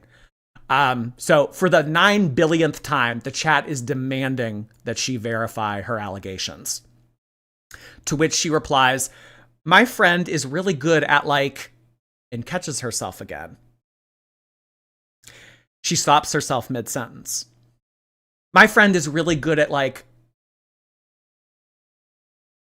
where have we heard in the past Amberlynn's friends doing her dirty work for her? Oh, somebody DM'd me on Instagram. Somebody, Alexis paid for Jordy's information. Alexis texted Jordy. It wasn't me, it was Alexis. I had nothing to do it. I played no part in that. That was all 100% Alexis. So all of this, she's saying that she's allowed to allege and make these claims because her friend told her. She goes on to say that she has really good friends for this type of thing, which is honestly kind of a scary quote, in all honesty. I have really good friends for this sort of thing. You can make of that of what you will, but this was a direct quote taken from Amber. I have good friends for learning this type of information about people. And then she goes on to say, all you need is a photo of someone. I have really good friends. If they can just take someone's photo, they're able to find out all of this information about this person. All you need is a picture of them. Goes on to say that she was sent the information similarly to what happened with me and Alexis and my information. And whoever that number was that reached out to me last year on my cell phone, you know, saying stuff like, is this Jordy, whatever, like whoever contacted me, like that was all 100% Alexis. Amberlynn had nothing to do with it. Amberlynn, again, is alleging the same storyline here. I was sent this information. I don't know. I'm a boomer when it comes to looking up people's information. I don't know how to do this. I don't know how to use a reverse image search. I don't know how to. So she's alleging that someone else, someone that we don't know, did all of this and then sent her all of their findings. You guys don't know the person that did this. You guys don't know her. You don't know this friend, like, at all. And basically goes on to further make allegations saying that his wife is a public figure. And on their social media is advertised the quote, I'm a newly single mom. So Amberlynn is basically saying here that this person makes it widely publicly available about their relationship status.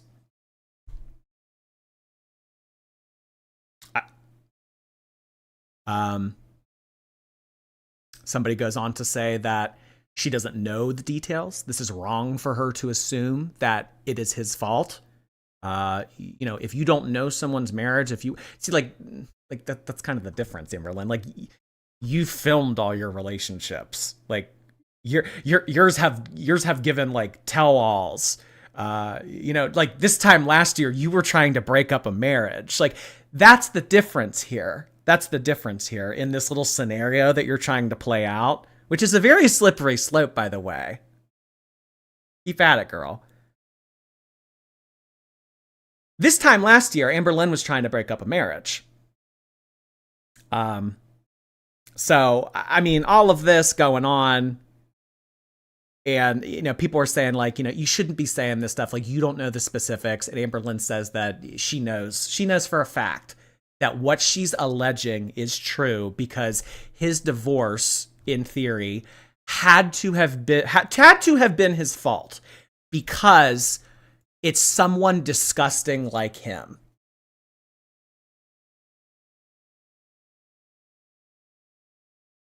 So because she doesn't like him, and in this scenario, she's going to say, okay, well, I don't like him. He's disgusting. So this allegation that I'm making was clearly his fault because I don't like him.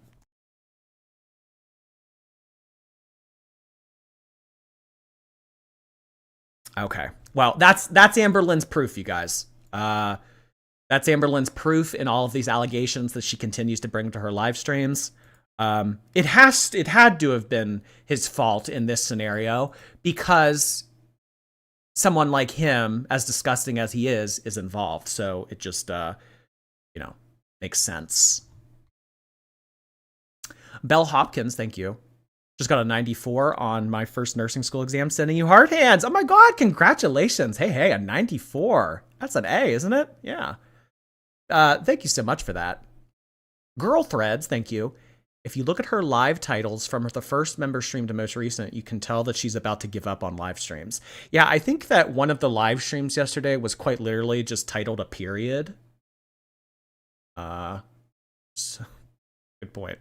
Hypertensive Tomato, thank you. Here announcing that I got out of the shower. Hashtag fat. Have a nice shower. I hope you had a nice shower, hon.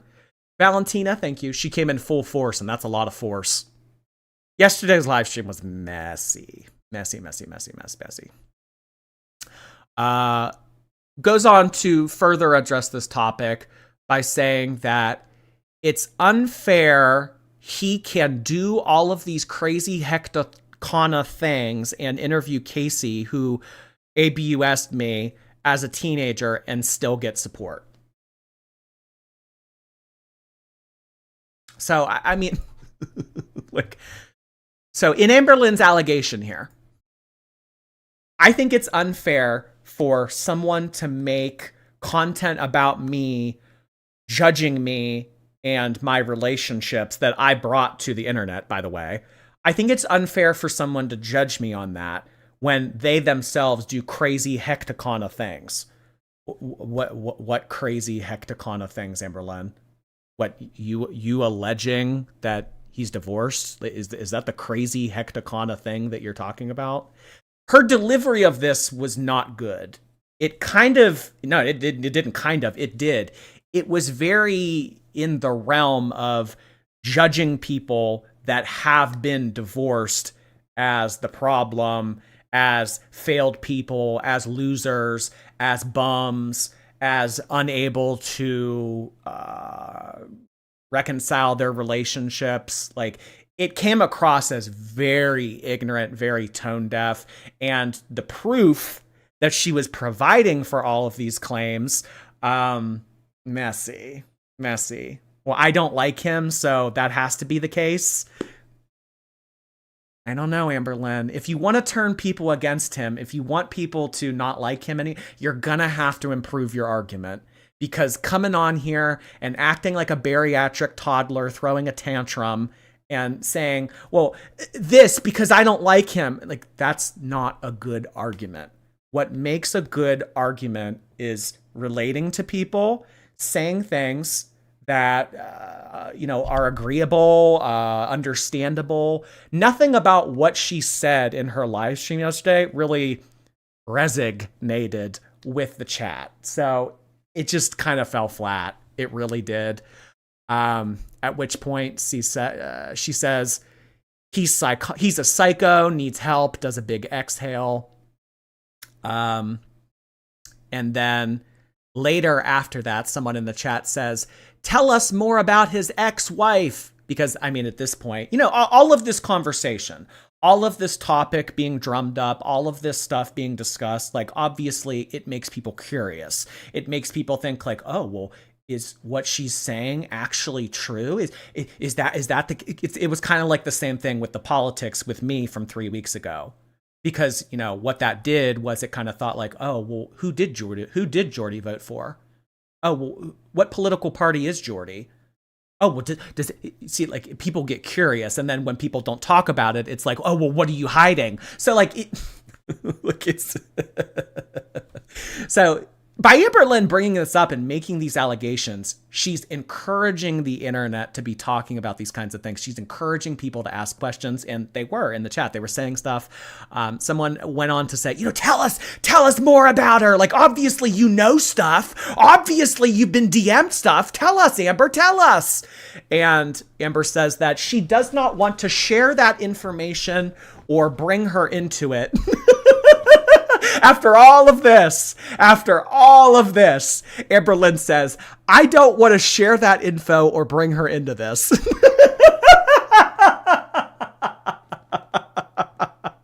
As Karina would say, I love me some Amberlynn.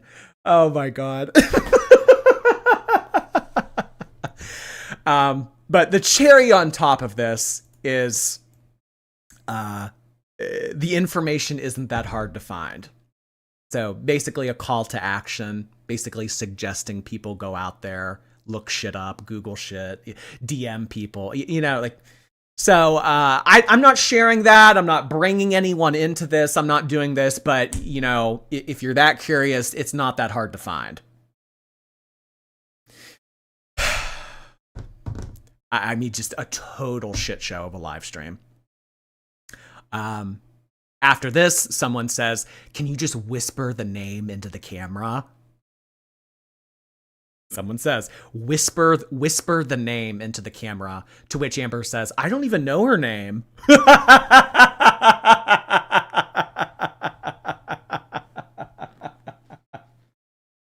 I mean, you can't make this shit up. You cannot make this shit up. Oh my god. Total shit show. Oh, but you know what isn't a shit show? Katie Bird gifting 20 memberships. Thank you so much, Katie Bird. I really appreciate that. Our lovely moderator, Katie Bird, has made 20 of you new honorary shorties. Thank you so much for doing that, Katie Bird. I really appreciate you being here to help moderate tonight. We need ya. Thank you so much, hon. Let's get some bird emojis in the chat for Katie Bird's generosity, our lovely moderator. Someone goes on to say that they've been watching his videos for years, and he's never discussed his personal life other than his friend Jimmy. To which Amberlynn kind of has a response to that of like, well, you know, there's some things that I haven't talked about in my personal life that people have talked about. So why can't I get to come on here and do this? Why can't I come on here and get to say this? And then asks that person to leave, says that she doesn't want Snowflake supporters in the chat, to which someone points out, well, then you're basically telling everyone to leave.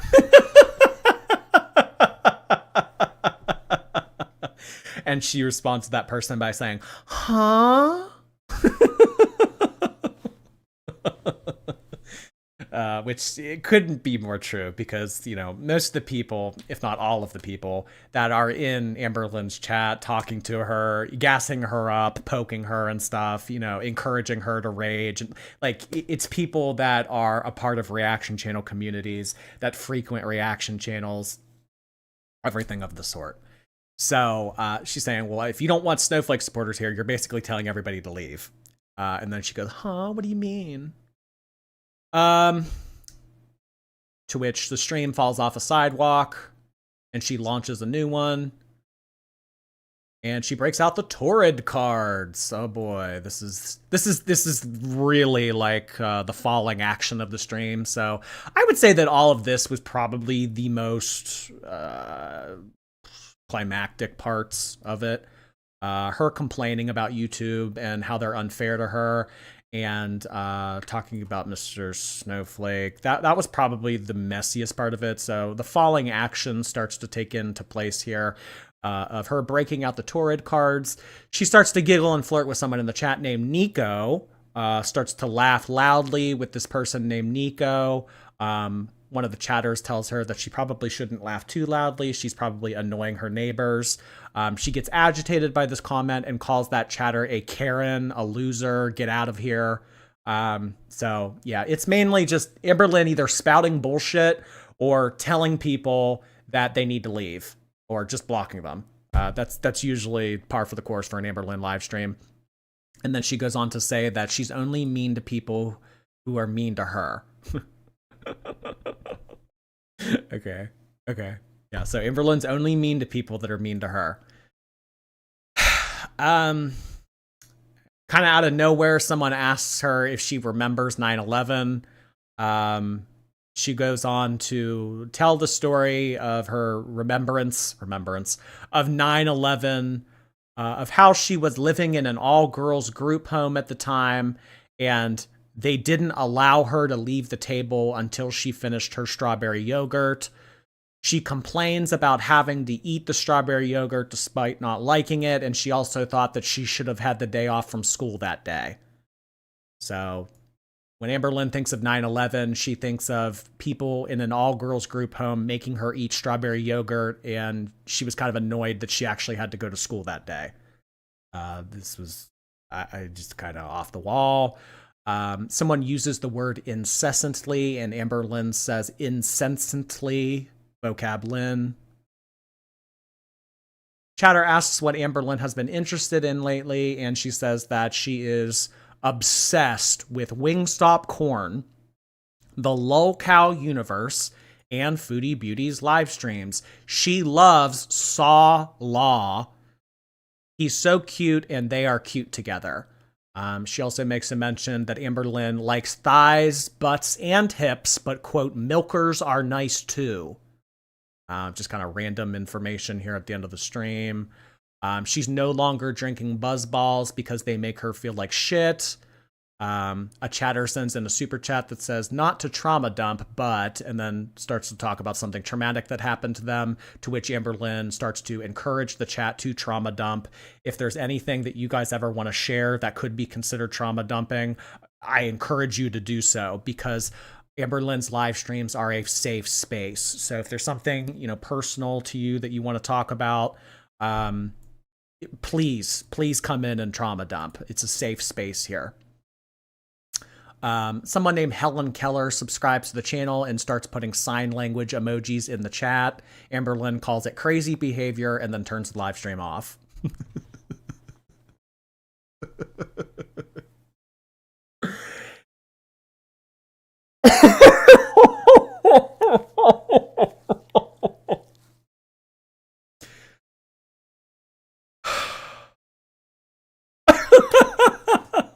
I'm wiped out after that.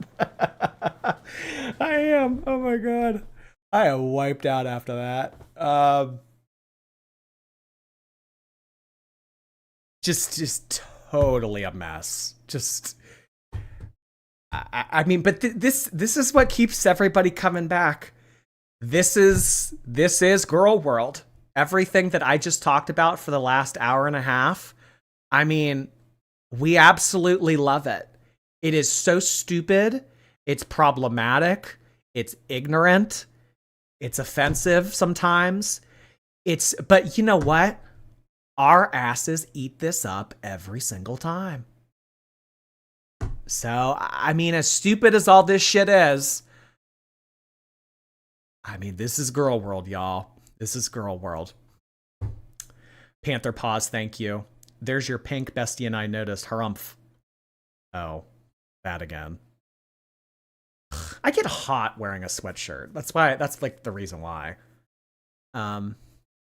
Fat Cat, thank you. If you give Amberlynn money, you should be shamed. Sorry. Thank you for the super chat. Sir Dancer Latte, thank you for 7 months. Sorry you're blind. I got my contacts in today. I can see, baby. Beetle Pins, thank you. I drew Amber. How can I send it to you? Tweet it to me. Oh lordy, it's Jord. If you have a Twitter. Apathetic Ash, thank you. At karaoke tonight, gonna catch the replay. We will see you later. Have fun. Curly Views for you, thank you. Fat Hall of Fame. Cooling drive-through food with AC because it's too hot. That's pretty fat. Why would you want to cool the food, though? Wouldn't you? I mean, because, like, fast food, it usually, like, goes down to, like, room temperature like that. It's like you want to, like, scarf it down as quickly as you can while it's, like, still warm. I don't know. I've never... I mean, that's funny. I could just, like, picture somebody, like, holding up a hamburger to an AC vent in a car while driving. Like, yeah, that is gigantic, but I can't say I can relate to that.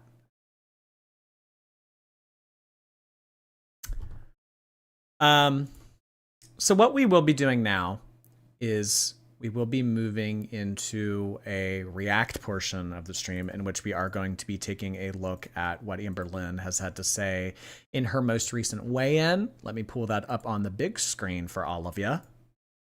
Cracker Barrel Gate and no longer weighing in or counting calories. Okay.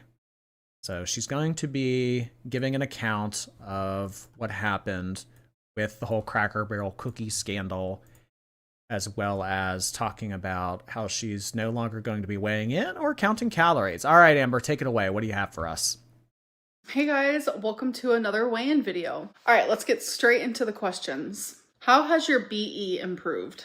So I noticed, even though I did outpatient for only a few months, I noticed that like the tools, the knowledge, and the things that I talked about in outpatient during that time started helping me. But genuinely, all the credit goes to the 9 months of therapy I did with a psychologist when I was gonna get weight loss surgery. I was only supposed to see that psychologist for 3 months, but I kept going because it genuinely was like changing. Yeah, but I mean, it really didn't do anything. The whole reason why she saw that psychologist prior to weight loss surgery is that so she could meet a prerequisite of having completed like 12 therapy sessions prior to being cleared for weight loss surgery.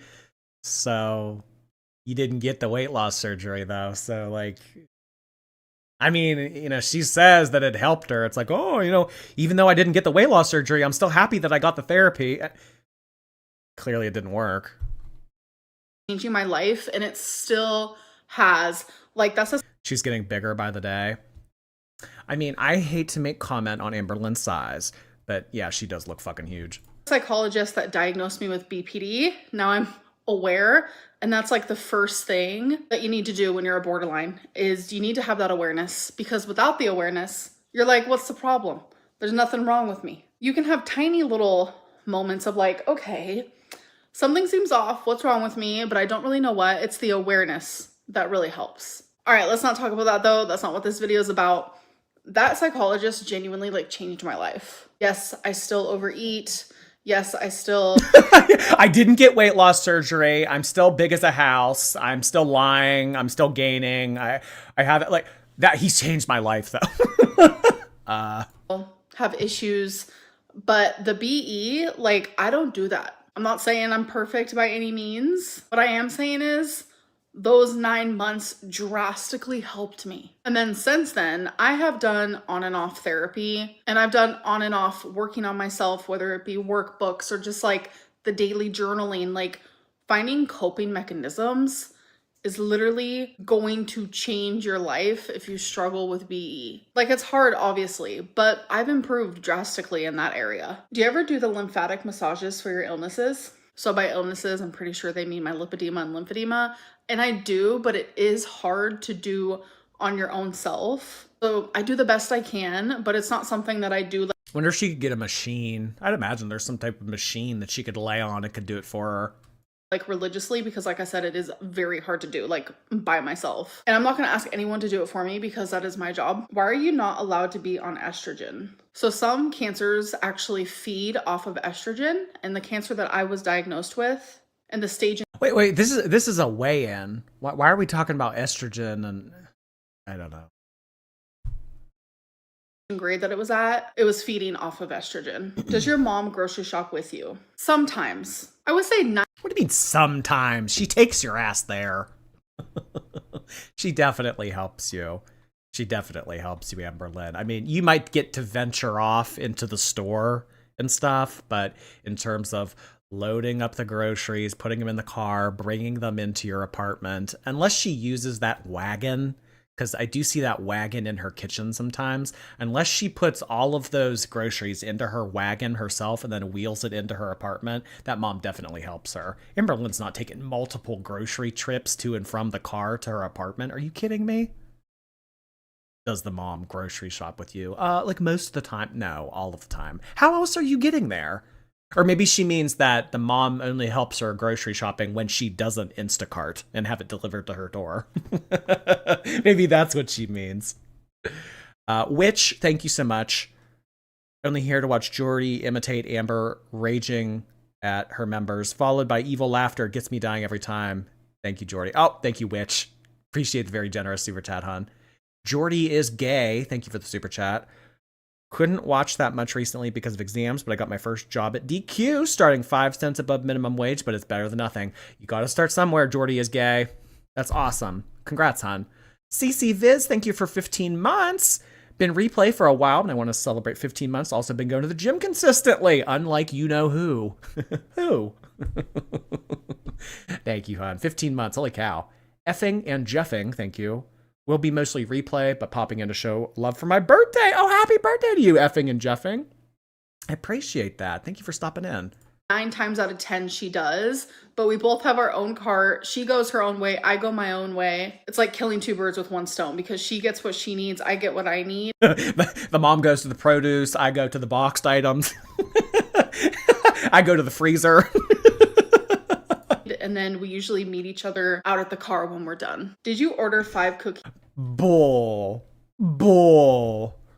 from Cracker Barrel? So Cookie Gate was happening in my live stream, which I literally just ended my live stream. So that just ended and now we're here. I was so confused because people were saying I had 9 cookies and people were saying I had 12 cookies. I was genuinely... No one said that. She's trying to make it seem like all grandiose. It's really not. It's very straightforward, Amberlynn. The store only sells them in 5-packs and 10-packs. You ordered it in a 5-pack or a 10-pack. Admit to eating 1,500 calories like the whale you are, and we can all move on. Lost, but I guess I'm genuinely lost. Like, okay, whatever, Amberlynn. You're so dainty. You only eat 1,200 calories a day. It's all water weight. You're just swelling. That's yeah. Like, you know, it would be more of a serve. It would be more of a clapback at reaction channels in the community if Amberlynn came on here and said, yeah, you know what? I did order it in a 5-pack. You're right. I did. Like, we would be like gooped. We would be gooped if Amberlynn came on here and just admitted it. Like, I mean, because really, it's like, we know you're gigantic. We know that you eat gigantically. We know that you have gigantic tendencies. So, I mean, what's the big deal? Why are you trying to fight with us about only having had one cookie? Like, I don't want you guys to know that I actually eat a lot behind closed doors. Like, as if we already don't fucking know that. it turns out that people saw somewhere that the only way you can order chocolate chip cookies is if you order 5 or 10 at a time, which before I even found that out, I was trying to explain that the only reason why I had a chocolate chip cookie was because I was trying to get these like beignets. They just looked and sounded so good at the time. But when I went to order it and then the DoorDasher went to go get it, turns out they didn't have those. And I was like, okay. So I messaged back. So they substituted the $7 beignets for one cookie, even though they only sell them in a 5-pack. So they took one cookie out of a 5-pack and gave it to you as a substitute for your $7 dessert that you originally ordered. That's what she's going for here. This is the hill she's going to die on. Back and I was like, do they have chocolate chip cookies? I'll take one of those. And then they just gave me a chocolate chip. She suggested the idea. She suggested the idea even. All right, well, they don't have the beignets. All right, can you just give me like a cookie? Like, do they have chocolate chip cookies? Yeah. Cookie. So no, I didn't have 5 or 9 or 12. You're lying. You're a lying liar. You ate 5. Admit it. Chocolate chip cookies. I just had 1. All right, let's get into the goals that I had last week. In ground. I keep saying inpatient or in ground. She just chose. With her declaring that she only had 1 right there and lying to our faces like this, she's declaring in ground. Ray, thank you for 15 months on Twitch. I appreciate you being around for as long as you have been. Cosmo's on my mind, thank you. Drunk on Cosmo and ready for some drama. Oh my gosh. Happy hump day to you, hun. Elizabeth Zara, thank you so much for 14 months, monthly taxes. Heart hands back to you, Elizabeth. Ginger Page, thank you for your membership. Nice to see you. She's being completely transparent. You're exactly right. We can see right through her. I mean, just admit it. I mean, how much of it, how gagged, how gooped, how gobsmacked would we be if she came on here and said, oh yeah, you know what? They did sell it in a 5-pack. I didn't mention it in my vlog, but yeah, I did buy a 5-pack. Gooped. But then she's thinking to herself, no, you wouldn't. You wouldn't give me credit for being honest. You would just shame me for eating 5. I guess you'll never know, Amber. My goal was literally just to look into GLP-1s, and I have done that. So if you haven't watched any of my last videos from the last week, literally, I signed up, I did the questionnaire, I was fixed. As Karina Kaboom would say, she's manipulating language again. She said, I only ate 1 cookie, not they only gave me 1 cookie. Oh. So she may have purchased 5, but she only consumed 1. That's a good point. That's how she's trying to spin it. That's how she's trying to tailor it. Yeah. Kind of like back in the conversations back when, you know, people would allege that Amberlynn and Jade were poly. Amberlynn would say, I'm not poly, implying that they don't have a poly relationship. But the follow-up thought with that is, well, Jade's poly and Jade has another boyfriend, girlfriend, whatever. Because remember that whole thing toward the end of season 5 when they had like that guy friend coming into the house and stuff that we never got followed up with? It's like, oh, I'm not poly, but Jade's poly, and Jade has different partners, but we are monogamous. It's like, she does try to play with language like that. I only ate 1 cookie. Yeah, I bought 5. Yeah, I bought 10, but I only ate 1. So, kind of standing her ground, but without admitting what we're accusing her of. Manipulative Lynn. Manipulative Lynn. Theo, I just haven't gotten to it yet. Isabel, thank you so much. Patiently waiting for a tea or cracker tail. Thank you, Isabel. Well, it's not going to be tea, I can tell you that much. Julie, thank you. Use me as an Amber trash button. Oh, gosh. I saw that they're introducing dislikes on Twitter, so you can now dislike people's tweets. I don't know. Can you do that on Super Chats? Carissa, thank you for the very generous Super Chat. I spent $800 to find out that my cat needs to poop. Please give kitty poop vibes. Currently sitting in my kitchen waiting for her to poop. Thank you for entertaining us. My gosh. The vet bill was $800 and all they told you was that she's constipated. Oh my god, that must be frustrating. Thank you, Carissa. I hope they have that bowel movement soon. Missing, thank you for 9 months. Hopefully she doesn't step on Lego. God, yeah, giving whole new meaning to stepping on a Lego. God. Royzen Burke, thank you. Flab Flaps, first time catching one of these. Hello, Royzen, thank you so much for catching. I always love being caught. Thank you. Mars Mello, thank you. We need to call every shelter in Oklahoma and tell them not to adopt to ALR. Oh my gosh. No animal. No animal. No animal can go in her apartment. Because it'll just get let back out and, Sour Patch, thank you. I was going to get a Lego today, but I remembered that Amber loves it, so I walked away. You're ruining Lego for everybody. She's going to get an anti-sponsorship. And to get approved for a GLP-1, which has been very easy for me in the past. But this company asked about my gallbladder. I told them I had gallstones. She's just rehashing the same story that she's already told us about. And go to a different company, Amber. They don't want to sell it to you because if you do have gallbladder complications and pass away, they'll get sued. That's why they don't want to sell it to you. Go to a different company, one that doesn't ask. Over a decade ago, and they denied me. And I almost gave up, but instead I was like, you know what? I'm going to be an advocate for myself. I genuinely believe the possible reoccurrence of a gallstone is less severe than me staying the size. They did not respond to me, so I'm over it. Okay, cool. So that brings me into my goals for this week. My first goal is that I want to talk to my doctor and make an appointment and talk about GLP-1s and see what he thinks. I'm willing to closely monitor my gallbladder if that will make him feel more safe about putting me on a GLP-1. Number 2, I want to just work on my relationship with food, period. Number 3, stop the daily weigh-ins and just weigh myself once a week. All right, so now let's talk. I honestly didn't even know she was doing daily weigh-ins. I didn't. I mean, not that it matters. I mean, she flip-flops on this all the time. Well, it's not good to weigh myself every day because then I'll be hyperfixated on a number and it's more about how you feel versus a number. So stamina and all that. And then she'll be like, you know what? I think it is good to weigh myself every day because then that will keep me accountable and I'll able to keep closer track to it. She plays both sides of this conversation constantly.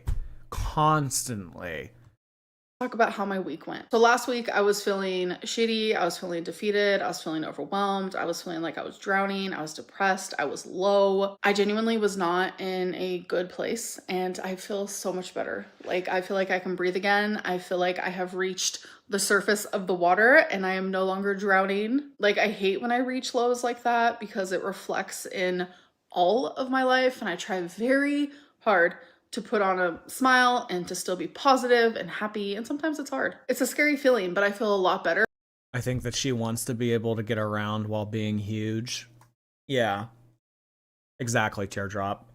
Amberlynn wants to be able to do things that height, weight, proportional people, healthy people, able-bodied people can do, but she also wants to continue her same eating habits. She wants both. She wants her cake and she wants to eat it too. Well, goddamn it, she's eating the cake. And I'm just very happy about that. So I decided in the middle of last week that I will no longer be doing daily weigh-ins because they were messing with my head. I also decided that I will Yeah, I was reading your chat, Kimmy. will no longer be counting calories. I will strictly be focusing on weighing myself once a week while working on my relationship with food. Instead of treating food like it's the problem, the reality is that I'm the problem. Nothing I do regarding losing weight will ever be successful unless I work on that relationship. Losing weight is You're not able to fix that relationship on your own at this point.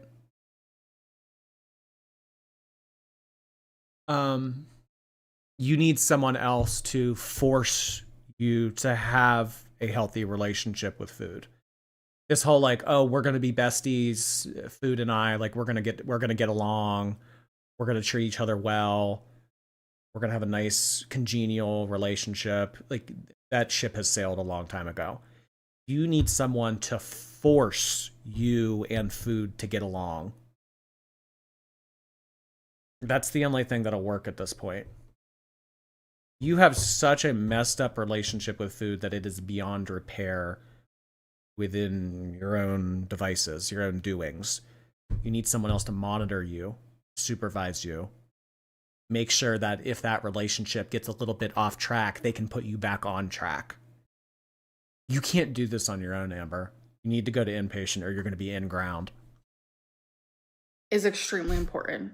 That is how I'm going to save my life. But the only way I can lose weight is, like I said, working on that relationship with food. So that is going to be my main focus. I'm still going to continue the weigh-ins for you guys every single week. But by working on the relationship, the symptom, which has been the weight gain, that is going to improve, which will then be weight loss. And by working on my relationship. Oh, coercion. At this point, it's coercion. They need... I mean, if you're going to do it yourself, go buy handcuffs and duct tape. Honest to God. Handcuffs and duct tape. Throw away the key. But this whole, like, I'm going to improve my relationship, and then once I have a better relationship, then the root of the issue will be fixed, and then that will be, like, trickle down... It'll trickle down into my diet, and then I'll have a better relationship with food, and then I'll be able to, eat healthily and have better. No, this is all bullshit. This is all mumbo jumbo. This is all talking in circles. This is all stupid. Amberlynn, you have to go to inpatient if you want to save your life. As soon, and you know what? If you're not going to listen to me now in May of 2025, I mean, when you're in that hospital bed, staring up at the ceiling, pleading with God to give you more time, 2 years from now, a year from now, you're going to wish that you had have listened to this in May of 2025, because then it'll be too late. At that point, inpatient won't even be an issue. Or, I mean, it won't even be an option. Right now, it's an option. Later on, hospice. Relationship with food, I want to use a tool like GLP-1, but on the side, I want... You have tried 3 times now. You've tried 3 times now with GLP-1. For one reason or another, you always stop using the GLP-1. It doesn't work for you. It's not an option for you. The only thing that you know how to do, Amberlynn, is to keep doing shit over and over and over again, and it doesn't work.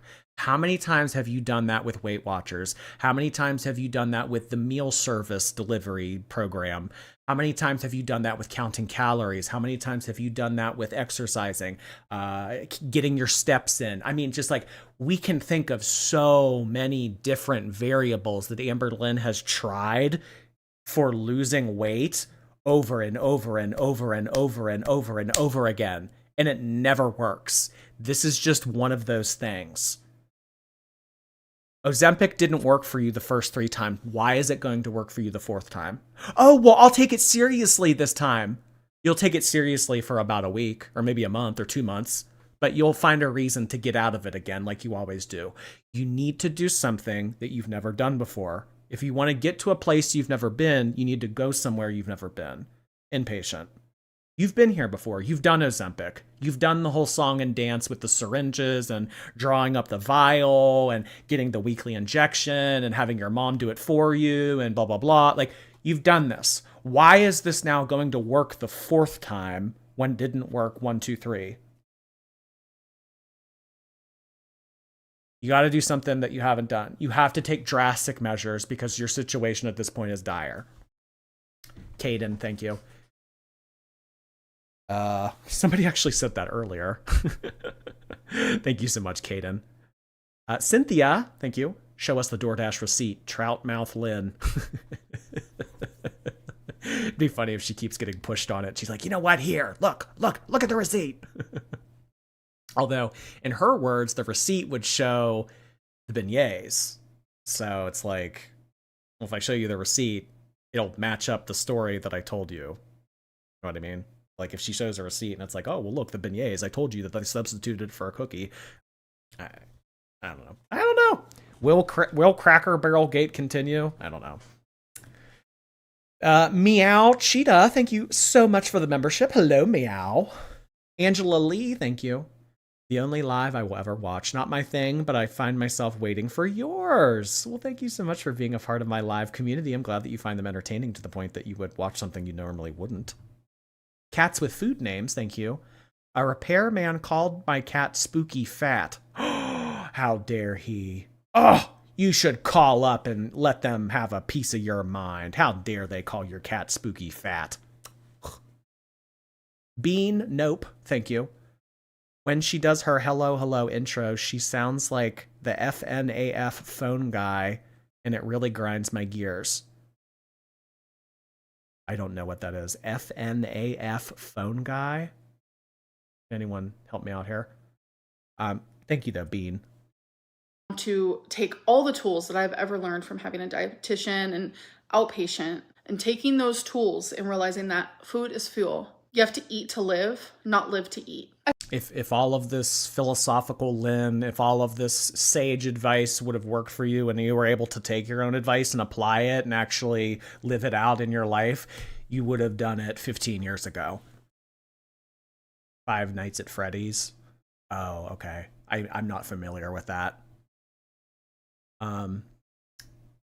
This is just silly. This is just silly. Her coming on. I mean, everything that she's saying is correct.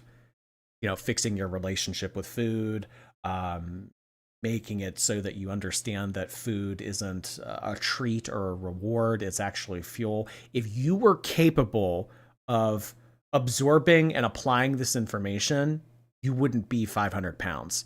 You've known this for a long time, Amber. Everything that you're saying right now is correct, and you've known it for a long time, but you are unable to facilitate that or administer that into your own life. You can't follow through with that. The self-discipline, the living it and walking the walk instead of just talking the talk, that's what you struggle with. You need to go to inpatient because someone in there can supervise you and make you walk the walk. That's what I'm suggesting. Jamie, thank you. Her defense tactic is weak. She claims that anyone who criticizes her isn't perfect, but no one is claiming that they are. Try harder, Amber. That whole live stream was a shit show. Prez Hens, thank you. Amber can reach on live stream, but not her own butt. Stardust, hello. I DoorDash groceries a lot because I'm disabled. They will do substitutions, but not in fast food orders. You're right for FF, they do refund. Yeah, I mean, back when I don't ever remember doing substitutes. Like, if it was a substitute, it was like a drink. Like, oh, they don't have Diet Pepsi. Do you want Diet Coke? Or vice versa. Like, it wasn't like, oh, they didn't have the $7 beignet dessert. Do you want a chocolate chip cookie instead? Like, it was... Thank you, Stardust. Catherine, hello. I guess you can't get a divorce if you can't get anyone to marry you. Can't lose if you don't try. Max, thank you. Her parents are divorced too. Which it just came as like a very poorly constructed argument that she was trying to say, because she was trying to attack the character of someone that she was alleging for being divorced on the basis that they were divorced and that being divorced is problematic. But she was also trying to communicate that divorce in and of itself isn't bad. It was a fine line she was trying to walk, and girl, you take up a lot of space to walk a fine line. Avalon, thank you so much. The smile she does is called Duper's Delight. I have heard that before. I've seen that term in girl world. The little smug, I gotcha, little smile. Milk or juice, thank you so much. Why is Emily divorced? Why did she want Erica to be divorced? Why were you sending text messages that said, "Hey, let me be your home wrecker burrito, baby"? This time last year? Did you forget about that? I didn't. Pepperidge Farm didn't. Miss a Peeps, thank you. Amber's just jealous that she hasn't been able to experience the feeling of being divorced, so obviously this is Beck's fault too. Yes.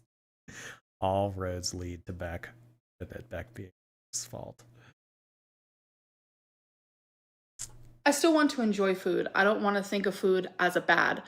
That is where I know that my relationship with food is not going to be good. So by working on my relationship with food, I need to take the actions into doing so. And as I do them, I will talk to you guys more about it.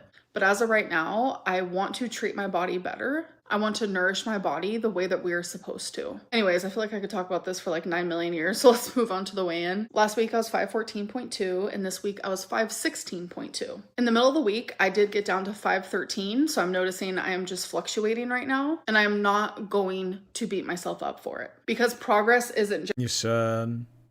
You should. Progress isn't just a downward spiral.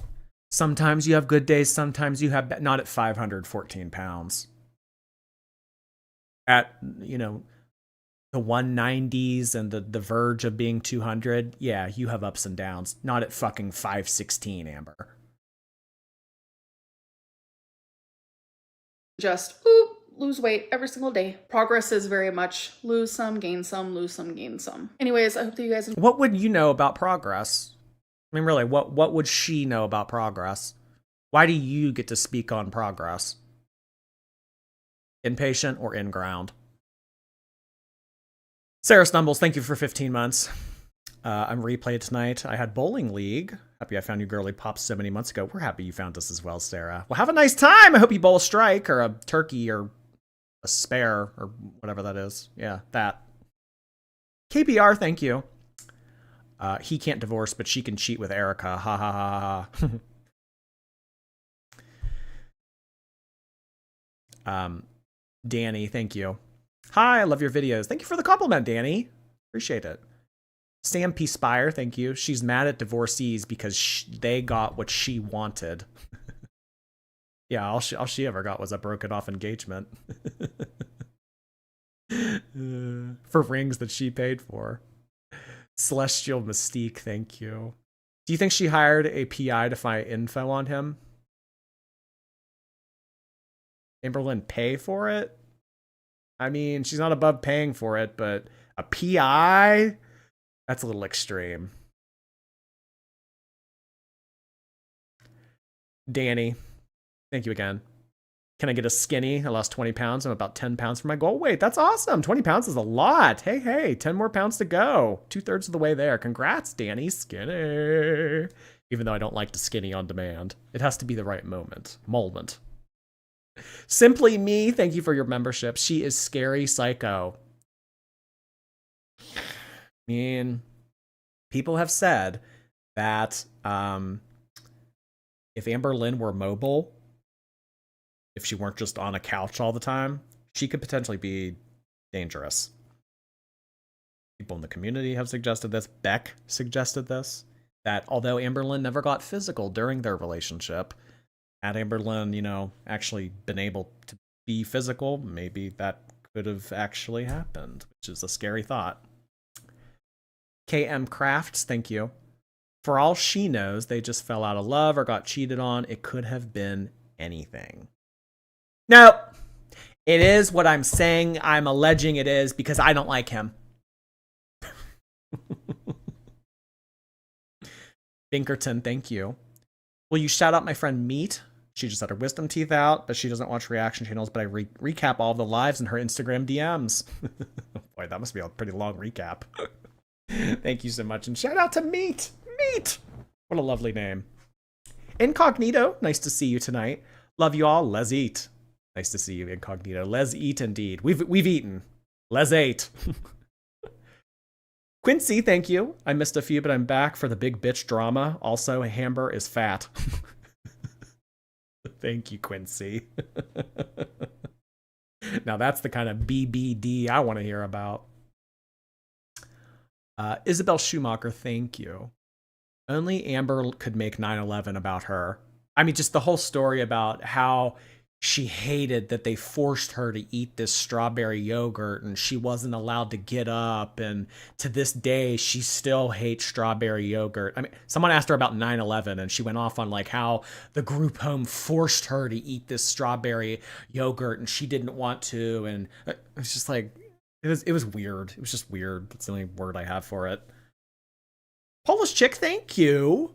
I don't know if you caught it, but I watched Salty's recap today, and she quoted Amberlynn saying, her profile just screams newly single mom. The second time she talked about it, she told on herself that she thinks that what she found means that his wife is single. Oh. So when she originally said it, she said that the profile communicated that. But then in the second time around, she said that the profile suggests that. It doesn't actually communicate that. It doesn't actually say that. It just screams it. Oh, interesting little catch. Interesting catch. Thank you so much for that, some Polish chick. Holy Miranda, thank you so much. Hit that thumbs up. If you guys wouldn't mind, we are approaching the end of the stream, but I would appreciate it if you guys did press the thumbs up. It helps with the algorithm, helps with the channel. It helps us expand. That's what Girl World's all about, right? Expansion. Kentucky Fried Washcloth, thank you so much. The Shrek Outhouse shirt kills me every time. I just want Amberlynn to say, donkey. Polish chick, thank you again. She alludes the pics are giving newly single, but doesn't actually say that. It might be her. I don't know. But what I do know is that Amberlynn sounded like a dumbass talking about all this. Trish Pal, thank you, Trish. Can't stay long, but just wanted to let you know that you make my work bearable while I balance the cash down at work. Happy to be your work buddy, Trish. Thank you so much for sending that in. Hopefully I can get you through a lot more shifts in the future. Thank you for sticking around. And becoming a member as well. Welcome, welcome. Jordan Gurley, thank you.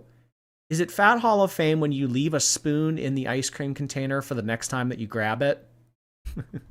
Yeah. I mean, if you're the only one using that container, I don't see the problem. But if multiple people are, then that's kind of like gross Hall of Fame. Velocitoddler, nice to see you. The cow moos. What else is new?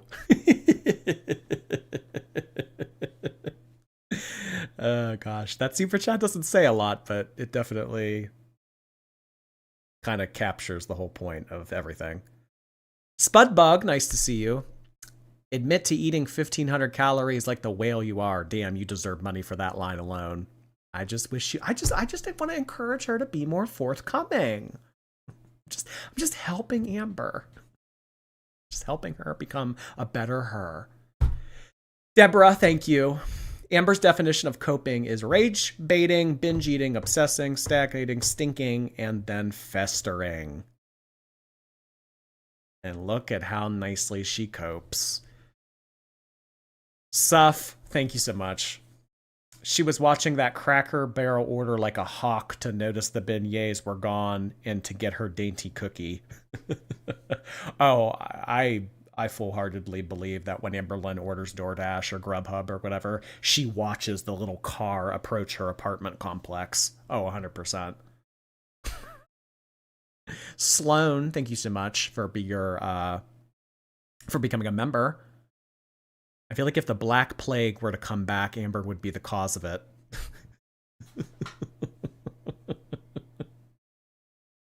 Oh my gosh. Amberlynn was Amberlynn might be the next cause for the next pandemic. Who knows? It would. I'm telling you what. But I mean, if Amberlynn did bring on the next pandemic, it'd be more than 6 feet apart. It'd be like 6 miles apart. Some Polish chick, thank you again. People in comas accomplish more in a week than her. Oh my god. You know what's crazy? Something actually, now that you bring up comas, that I brought up, that I read recently, is that there is like a Saudi prince or something that went into a coma in the early 2000s, and the family, like uber billionaire, ultra rich Saudi family, has been paying to keep him on life support for like 20 years now in hopes that he'll wake up. It's like crazy. Like they've spent like millions of dollars keeping him on life support. Marion Pitaro, thank you so much for your membership. Nice to see you, Marion. Diamond K, thank you.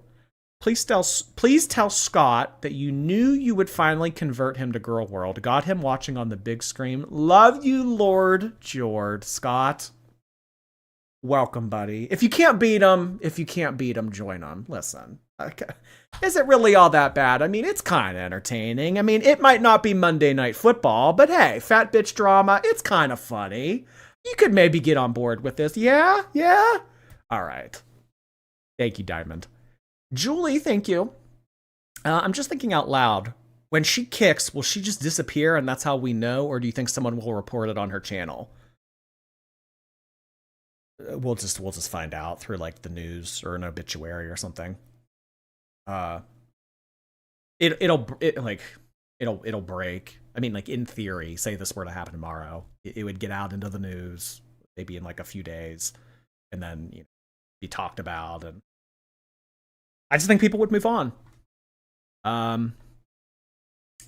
Because similarly to a soap opera, it's like when you lose interest in a show, you move on to another show. NJ, thank you. I DM'd you about... Oh, I DM'd you about a nurse that I used to work with, and she was a total F-up. P.S. Me and Kyun are having an amazing time. Still no leg massages. Thank you so much for checking in, NJ. That is so sweet. Oh my gosh. F-up nurse you used to work with. Oh gosh, that must be scandalous. Thank you, NJ. Sheikah cosplay, thank you. I lost 40 pounds 2 years ago and still kept it off. That's awesome. Hey, keeping it off's the hard part. Marathon, not a sprint. Congrats, hon. Mad Hatter, thank you. She can indirectly put her pets down, but no fork. If only the utensils could run away, right? Erin Elizabeth, thank you so much. Talking about someone's wife is rude. Bringing up a child is unacceptable. Psychologically deranged heart hands. Psychologically deranged heart hands. Is that good? Is that good? Thank you, Aaron. Sweepstakes, hello. Will you please make a skinny sticker? I'll have to talk to Lakaya about it. Lakaya is our channel artist. Thank you, Sweepstakes. Carissa, thank you so much for the very generous super chat. I imagine Amber being Squidward in the scene when he's looking out at Patrick and SpongeBob through the window. The Door Dasher and Grocery Dasher are Patrick and SpongeBob. They get to go out there in the real world and do real world things, and I have to sit here on this couch all day, every day, and stink and be made fun of on the internet. Arthur from PBS Fist. Oh boy. Well, yeah, guys, I think that is going to be it for our Wednesday live stream. So what the next few days are going to look like is we will not be live tomorrow. We will be here tomorrow. However, we will be here Friday. We will be here Friday. So I guess Amberlynn is going to be uploading a Les Talk segment tomorrow. Usually the Les Talk segments are when she addresses tea. She talks about rumors. She talks about her personal life a little bit, this and that and the other thing. So there will be a Les Talk to review on Friday, as well as we're probably going to finish Victims at some point. And then maybe a Foodie Beauty stream this weekend again. So kind of the same tentative schedule that we did last week. So maybe Friday, Saturday, Amber, Sunday, we do Foodie. So yeah, maybe that could be like a thing. Not that I want to commit to a schedule or anything. Don't say that. Don't hold me to that. All right, guys. Sheikah cosplay, thank you again. Skinny. All right, guys. Well, thank you so much for being here. I really appreciate your participation. A lot of fun, a lot of mess. I hope that you got what you came for. We will be back very soon. Have a good rest of your night. Take care. Go forth. Be normal.